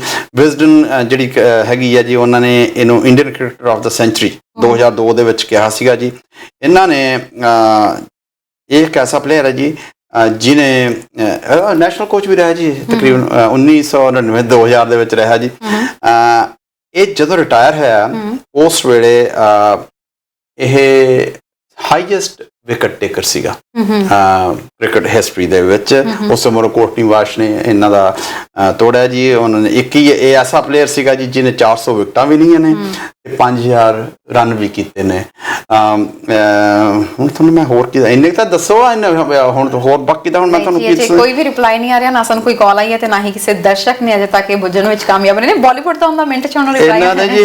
ਫਿਰ ਆਪਾਂ ਇਹਦਾ ਮਤਲਬ ਬਾਲੀਵੁੱਡ ਤੇ ਮੁੜ ਕੇ ਚਲੇ ਜਾਣਾ ਜੀ। ਦੇਖ ਲਓ ਅੱਜ ਨਹੀਂ ਪੁੱਛਦੇ ਤਾਂ ਇਹ ਹਰਿਆਣਾ ਤੋਂ ਸੀਗੇ ਜੀ, ਔਰ ਇਹ ਤਕਰੀਬਨ ਲਓ ਜੀ ਹਰਿਆਣਾ ਤੋਂ ਆ ਗਿਆ। ਸਾਡੀ ਕਾਲ ਆ ਗਈ ਹੈ। ਹੈਲੋ, ਹਾਂਜੀ, ਸਤਿ ਸ਼੍ਰੀ ਅਕਾਲ ਸਰ ਜੀ। ਸਤਿ ਸ਼੍ਰੀ ਅਕਾਲ ਮਰਗੀਨ ਜੀ। ਸਤਿ ਸ਼੍ਰੀ ਅਕਾਲ ਵਿੰਕੀ ਜੀ, ਕੀ ਹਾਲ ਚਾਲ? ਕੀ ਹਾਲ ਹੈ? ਬਸ ਵਧੀਆ। ਇਹ ਤੇ ਸਾਡੇ ਚੰਡੀਗੜ੍ਹ ਦੇ ਹੀ ਨੇ ਸਰ। ਇਹ ਕਪਿਲ ਦੇਵ ਬਾਰੇ ਗੱਲ ਕਰ ਰਹੇ ਹੋ ਤੁਸੀਂ? ਇਹਨਾਂ ਨੇ ਫਰਸਟ ਵਰਲਡ ਕੱਪ ਵਿੱਚ ਇੰਡੀਆ ਨੂੰ ਜਿਤਾਇਆ ਸੀ ਜੀ। ਤੁਸੀਂ ਸ਼ੁਕਰੀਆ ਜੀ, ਤੁਸੀਂ ਟੀਵੀ ਸਕਰੀਨ ਤੇ ਆਨਸਰ ਸੁਣ ਸਕਦੇ ਹੋ ਜੀ। ਸਾਡੀ ਇੱਕ ਕਾਲਰ ਹੋਰ ਆ ਗਈ, ਸ਼ੁਕਰੀਆ ਜੀ, ਸ਼ੁਕਰੀਆ। ਹੈਲੋ ਹੈਲੋ, ਸਤਿ ਸ਼੍ਰੀ ਅਕਾਲ ਜੀ। ਹਾਂਜੀ ਜੀ ਸਰ। ਨਾਥ ਸਾਹਿਬ ਅੱਜ ਨੇ ਨਾਥ ਸਾਹਿਬ ਨੇ ਵਿਸ਼ਾ ਚੇਂਜ ਕਰਿਆ। ਮੈਂ ਵੀ ਫੋਨ ਕਰਨਾ ਚਾਹੁੰਦਾ ਸੀ ਵੀ ਵਿਸ਼ਾ ਚੇਂਜ ਕਰਨਾ, ਐਕਟਰਾਂ ਤੇ ਬਹੁਤ ਹੋ ਗਿਆ। ਤੇ ਅੱਜ ਗੱਲ ਕਰ ਰਹੇ ਨੇ ਜੀ ਕਪਿਲ ਦੇਵ ਸਾਹਿਬ ਦੀ। ਕਪਿਲ ਦੇਵ ਜੀ, ਸਾਡੇ ਇੱਕ ਦਰਸ਼ਕ ਅਜ਼ਰੂਦੀਨ ਵੀ ਕਹਿ ਰਹੇ ਨੇ, ਰੁਪਿੰਦਰ ਬਾਜਵਾ ਜੀ, ਸ਼ੁਕਰੀਆ ਜੀ, ਤੁਸੀਂ ਕਪਿਲ ਦੇਵ ਦੀ ਬਾਰੇ ਕਿਹਾ। ਤੁਸੀਂ ਟੀਵੀ ਸਕਰੀਨ ਤੇ ਆਨਸਰ ਸੁਣ ਸਕਦੇ ਹੋ ਜੀ। ਇੰਡੀਆ ਦੀ ਹੈਲੋ ਸਰ, ਦਰਸ਼ਕ ਹੁਣ ਲਗਾਤਾਰ ਕਾਲ ਕਰ ਰਹੇ। ਕਿੱਥੋਂ ਬੋਲ ਰਹੇ ਹੋ ਸਰ? ਮੈਂ ਜੀ ਬ੍ਰੈਂਪਟਨ ਤੋਂ ਹੀ ਬੋਲਦਾ ਜੀ। ਜੀ ਸਰ, ਤੁਸੀਂ ਕਪਿਲ ਦੇਵ ਕਹਿ ਰਹੇ ਹੋ, ਸ਼ੁਕਰੀਆ ਜੀ। ਕਈ ਸਾਡੇ ਦਰਸ਼ਕ ਅਜ਼ਰੂਦੀਨ ਵੀ ਕਹਿ ਰਹੇ ਨੇ, ਧੰਨਵਾਦ ਜੀ ਤੁਹਾਡਾ। ਤੇ ਇਹਦੇ ਫਾਸਟੈਸਟ ਹਾਫ ਸੈਂਚੁਰੀ 33 ਬਾਲਾਂ ਦੇ ਵਿੱਚ ਇੱਕੋ ਮੈਚ ਦੇ ਵਿੱਚ ਦੋਨੇ ਇਨਿੰਗਸ ਬਣਾਈ। ਰਾਠੌੜ ਸਾਹਿਬ ਵੀ ਜੁੜ ਗਏ ਨੇ। ਹੈਲੋ ਹਾਂਜੀ, ਸਤਿ ਸ਼੍ਰੀ ਅਕਾਲ ਜੀ। ਸਤਿ ਸ਼੍ਰੀ ਅਕਾਲ ਜੀ। ਹਾਂਜੀ ਸਰ। ਹਾਂਜੀ, ਮੈਂ ਲਾਡੀ ਰਠੌਰ ਬੋਲਦਾ। ਹਾਂਜੀ, ਇਹ ਬ੍ਰਿਦਰ ਸਹਿਵਾਗ ਨੇ ਜੀ। ਸਹਿਵਾਗ ਜੀ, ਬਹੁਤ ਬਹੁਤ ਸ਼ੁਕਰੀਆ ਜੀ। ਤੁਸੀਂ ਟੀਵੀ ਸਕਰੀਨ ਤੇ ਆਨਸਰ ਸੁਣ ਸਕਦੇ ਹੋ। Hello hello hello, good evening ਜੀ। ਸਤਿ ਸ਼੍ਰੀ ਅਕਾਲ। ਸਤਿ ਸ਼੍ਰੀ ਅਕਾਲ ਜੀ। ਠੀਕ ਆ। ਹਾਂਜੀ, ਮੈਂ ਕਿਹਾ ਸੀ ਤੁਹਾਡੇ ਸ਼ਹਿਰ ਦੇ ਲੱਗਦੇ ਆ ਕਪਿਲ ਦੇਵ ਜੀ। ਕਪਿਲ ਦੇਵ ਜੀ, ਬਹੁਤ ਬਹੁਤ ਸ਼ੁਕਰੀਆ ਜੀ। ਤੁਸੀਂ ਟੀਵੀ ਸਕਰੀਨ ਤੇ ਆਨਸਰ ਸੁਣ ਸਕਦੇ ਹੋ। ਇਹ ਐਸਾ ਪਲੇਅਰ ਸੀਗਾ ਜੀ ਜਿਹਨੇ ਵਰਲਡ ਕੱਪ ਦੇ ਵਿੱਚ ਇੰਨੇ ਰਨ ਬਣਾਏ ਸੀਗੇ। ਉਹ ਜਿਹੜੀ ਇਨਿੰਗ ਹੈ ਉਹ ਰਿਕਾਰਡ ਨਹੀਂ ਹੋਈ 175 ਅਗੇਂਸਟ ਜ਼ਿੰਬਾਬਵੇ। ਕਿਉਂ ਨਹੀਂ ਸੀ ਹੋਈ? ਉਦੋਂ ਜਿਹੜਾ BBC ਹੈ ਇੰਗਲੈਂਡ 'ਚ ਹੋਇਆ ਸੀਗਾ ਮੈਂ ਇਹ ਕੱਪ। ਜਿਹੜਾ BBC ਹੈ ਉਦੋਂ ਉਹ ਸਟ੍ਰਾਈਕ ਤੇ ਸੀਗਾ ਜੀ। ਇਹ ਰਿਕਾਰਡ ਹੀ ਨਹੀਂ ਹੋਈ। ਇੰਨਾ ਵੱਡਾ ਇਵੈਂਟ 175 ਰਨਸ ਜ਼ਿੰਬਾਬਵੇ ਦੇ ਅਗੇਂਸਟ ਔਰ ਟੇਲ ਐਂਡਰਸ ਦੇ ਨਾਲ ਇਹਨੇ ਬਣਾਏ ਸੀਗੇ। ਕਪਿਲ ਦੇਵ, ਬਿਲਕੁਲ ਸਹੀ ਗੱਲ ਹੈ ਜੀ। ਹੀ ਵਾਜ਼ ਵਨ ਆਫ ਦਾ ਗ੍ਰੇਟੈਸਟ। ਇਹਨਾਂ ਦੇ ਫਾਦਰ ਸਾਹਿਬ ਟਿੰਬਰ ਮਰਚੈਂਟ ਸੀ ਜਿਹੜੇ ਸਾਹਿਬ ਮਗਰੋਂ ਇਹਨਾਂ ਨੇ ਜਦੋਂ ਫਿਰ ਤੁਸੀਂ ਜੀ ਰੁਪਿੰਦਰ ਬਾਜਵਾ ਜੀ ਪਹਿਲਾਂ ਕਹਿ ਰਹੇ ਸਨ ਅਜ਼ਰੁਦੀਨ ਤੇ ਬਲਦੇਵ ਸਿੰਘ ਜੀ ਕਹਿ ਰਹੇ ਨੇ ਕਪਿਲ ਦੇਵ। ਰੁਪਿੰਦਰ ਬਾਜਵਾ ਜੀ ਫਿਰ ਕਹਿ ਰਹੇ ਨੇ ਕਪਿਲ ਦੇਵ। ਉਹ ਕਹਿ ਰਹੇ ਨੇ ਵਰਲਡ ਕੱਪ ਚ 183 ਦਾ ਜਦੋਂ ਵਰਲਡ ਕੱਪ ਜਿੱਤਿਆ ਸੀ 1983 ਦਾ। ਦੈਨ ਸਰਬ ਸਿੰਘ ਕਹਿ ਰਹੇ ਨੇ ਕਪਿਲ ਦੇਵ ਤੇ ਹਰਜਿੰਦਰ ਸਹੋਤਾ ਕਹਿ ਰਹੇ ਨੇ ਕਪਿਲ ਦੇਵ। ਸਭ ਤੋਂ ਪਹਿਲਾ ਜਿਹੜਾ ਵਰਲਡ ਕੱਪ ਜਿੱਤਿਆ ਸੀ ਜੀ ਉਸ ਤੇ ਇਹ ਕੈਪਟਨ ਸੀਗੇ ਜੀ। ਔਰ ਜਿਹੜਾ ਫਾਈਨਲ ਮੈਚ ਹੈ ਉਹ ਅਜੇ ਵੀ ਹੈਗਾ ਜੀ, ਜੇ ਤੁਸੀਂ ਦੇਖਣਾ ਚਾਹੁੰਦੇ ਹੋ ਔਨ YouTube ਤੇ ਹੈਗਾ। ਸਾਰੇ ਦਾ ਸਾਰਾ ਨਹੀਂ ਹੈ ਪਰ ਉਹਦੇ ਹਾਈਲਾਈਟਸ ਹੈਗੇ ਨੇ ਜਿਹੜੀ ਤਕਰੀਬਨ ਤੁਸੀਂ ਇਟਸ ਬਿਊਟੀਫੁਲ ਮੈਚ ਦੇਖਣ ਵਾਲਾ ਇੰਟਰਸਟਿੰਗ ਹੈ। ਜਦੋਂ 60 ਓਵਰਸ ਦਾ ਮੈਚ ਹੁੰਦਾ ਸੀ ਅੱਜ ਫਿਰ ਇੰਨਾ ਹੀ ਕਾਫੀ ਜੀ। ਬਿਲਕੁਲ ਜੀ। ਜਿਹੜੀਆਂ ਕਾਲਸ ਆਈਆਂ ਨੇ ਜੀ thank you so nice of you. ਅਸੀਂ ਚਾਹੁੰਦੇ ਤੁਹਾਡੀ ਪਾਰਟਿਸਿਪੇਸ਼ਨ ਹੋਵੇ, ਤੁਹਾਡੇ ਨਾਲ ਗੱਲਾਂ ਬਾਤਾਂ ਕਰੋ। ਅਸੀਂ ਇਉਂ ਚਾਹੁੰਦੇ ਹਾਂ ਕਿ ਤੁਸੀਂ ਜਿਵੇਂ ਅਸੀਂ ਤੁਹਾਡੇ ਨਾਲ ਤੁਹਾਡੇ ਲਿਵਿੰਗ ਰੂਮ 'ਚ ਬੈਠੇ ਹਾਂ ਤੁਹਾਡੇ ਨਾਲ ਗੱਲਾਂ ਬਾਤਾਂ ਕਰ ਰਹੇ ਹਾਂ, ਚੰਗਾ ਲੱਗਦਾ ਜੀ। ਤੁਹਾਡੀਆਂ ਕਾਲਾਂ ਆਉਂਦੀਆਂ। So nice of you. ਅੱਜ ਇੰਨਾ ਹੀ ਕਾਫੀ। ਤੁਹਾਨੂੰ ਫੇਰ ਮਿਲਾਂਗੇ ਜੀ। ਸਤਿ ਸ੍ਰੀ ਅਕਾਲ। ਬਿਲਕੁਲ ਜੀ। ਸੋ ਸਾਰੇ ਦਰਸ਼ਕਾਂ ਦਾ ਧੰਨਵਾਦ, ਤੁਸੀਂ ਕਾਲਸ ਕਰਦੇ ਹੋ, ਕਮੈਂਟ ਕਰਦੇ ਹੋ ਤੇ ਕੱਲ ਨੂੰ ਫਿਰ ਇੱਕ ਨਵੇਂ ਵਿਸ਼ੇ ਦੇ ਨਾਲ ਹਾਜ਼ਰ ਹੋਵਾਂਗੇ। ਤੇ ਦੇਖਦੇ ਰਹੋ ਹਮਦਰਦ ਟੀਵੀ। ਮੀਤਾ ਜੀ ਇਸ ਤੋਂ ਬਾਅਦ ਆ ਰਹੇ ਨੇ ਲੈ ਕੇ ਜੀ ਮਿਊਜ਼ੀਕਲ ਪ੍ਰੋਗਰਾਮ। ਸਤਿ ਸ੍ਰੀ ਅਕਾਲ।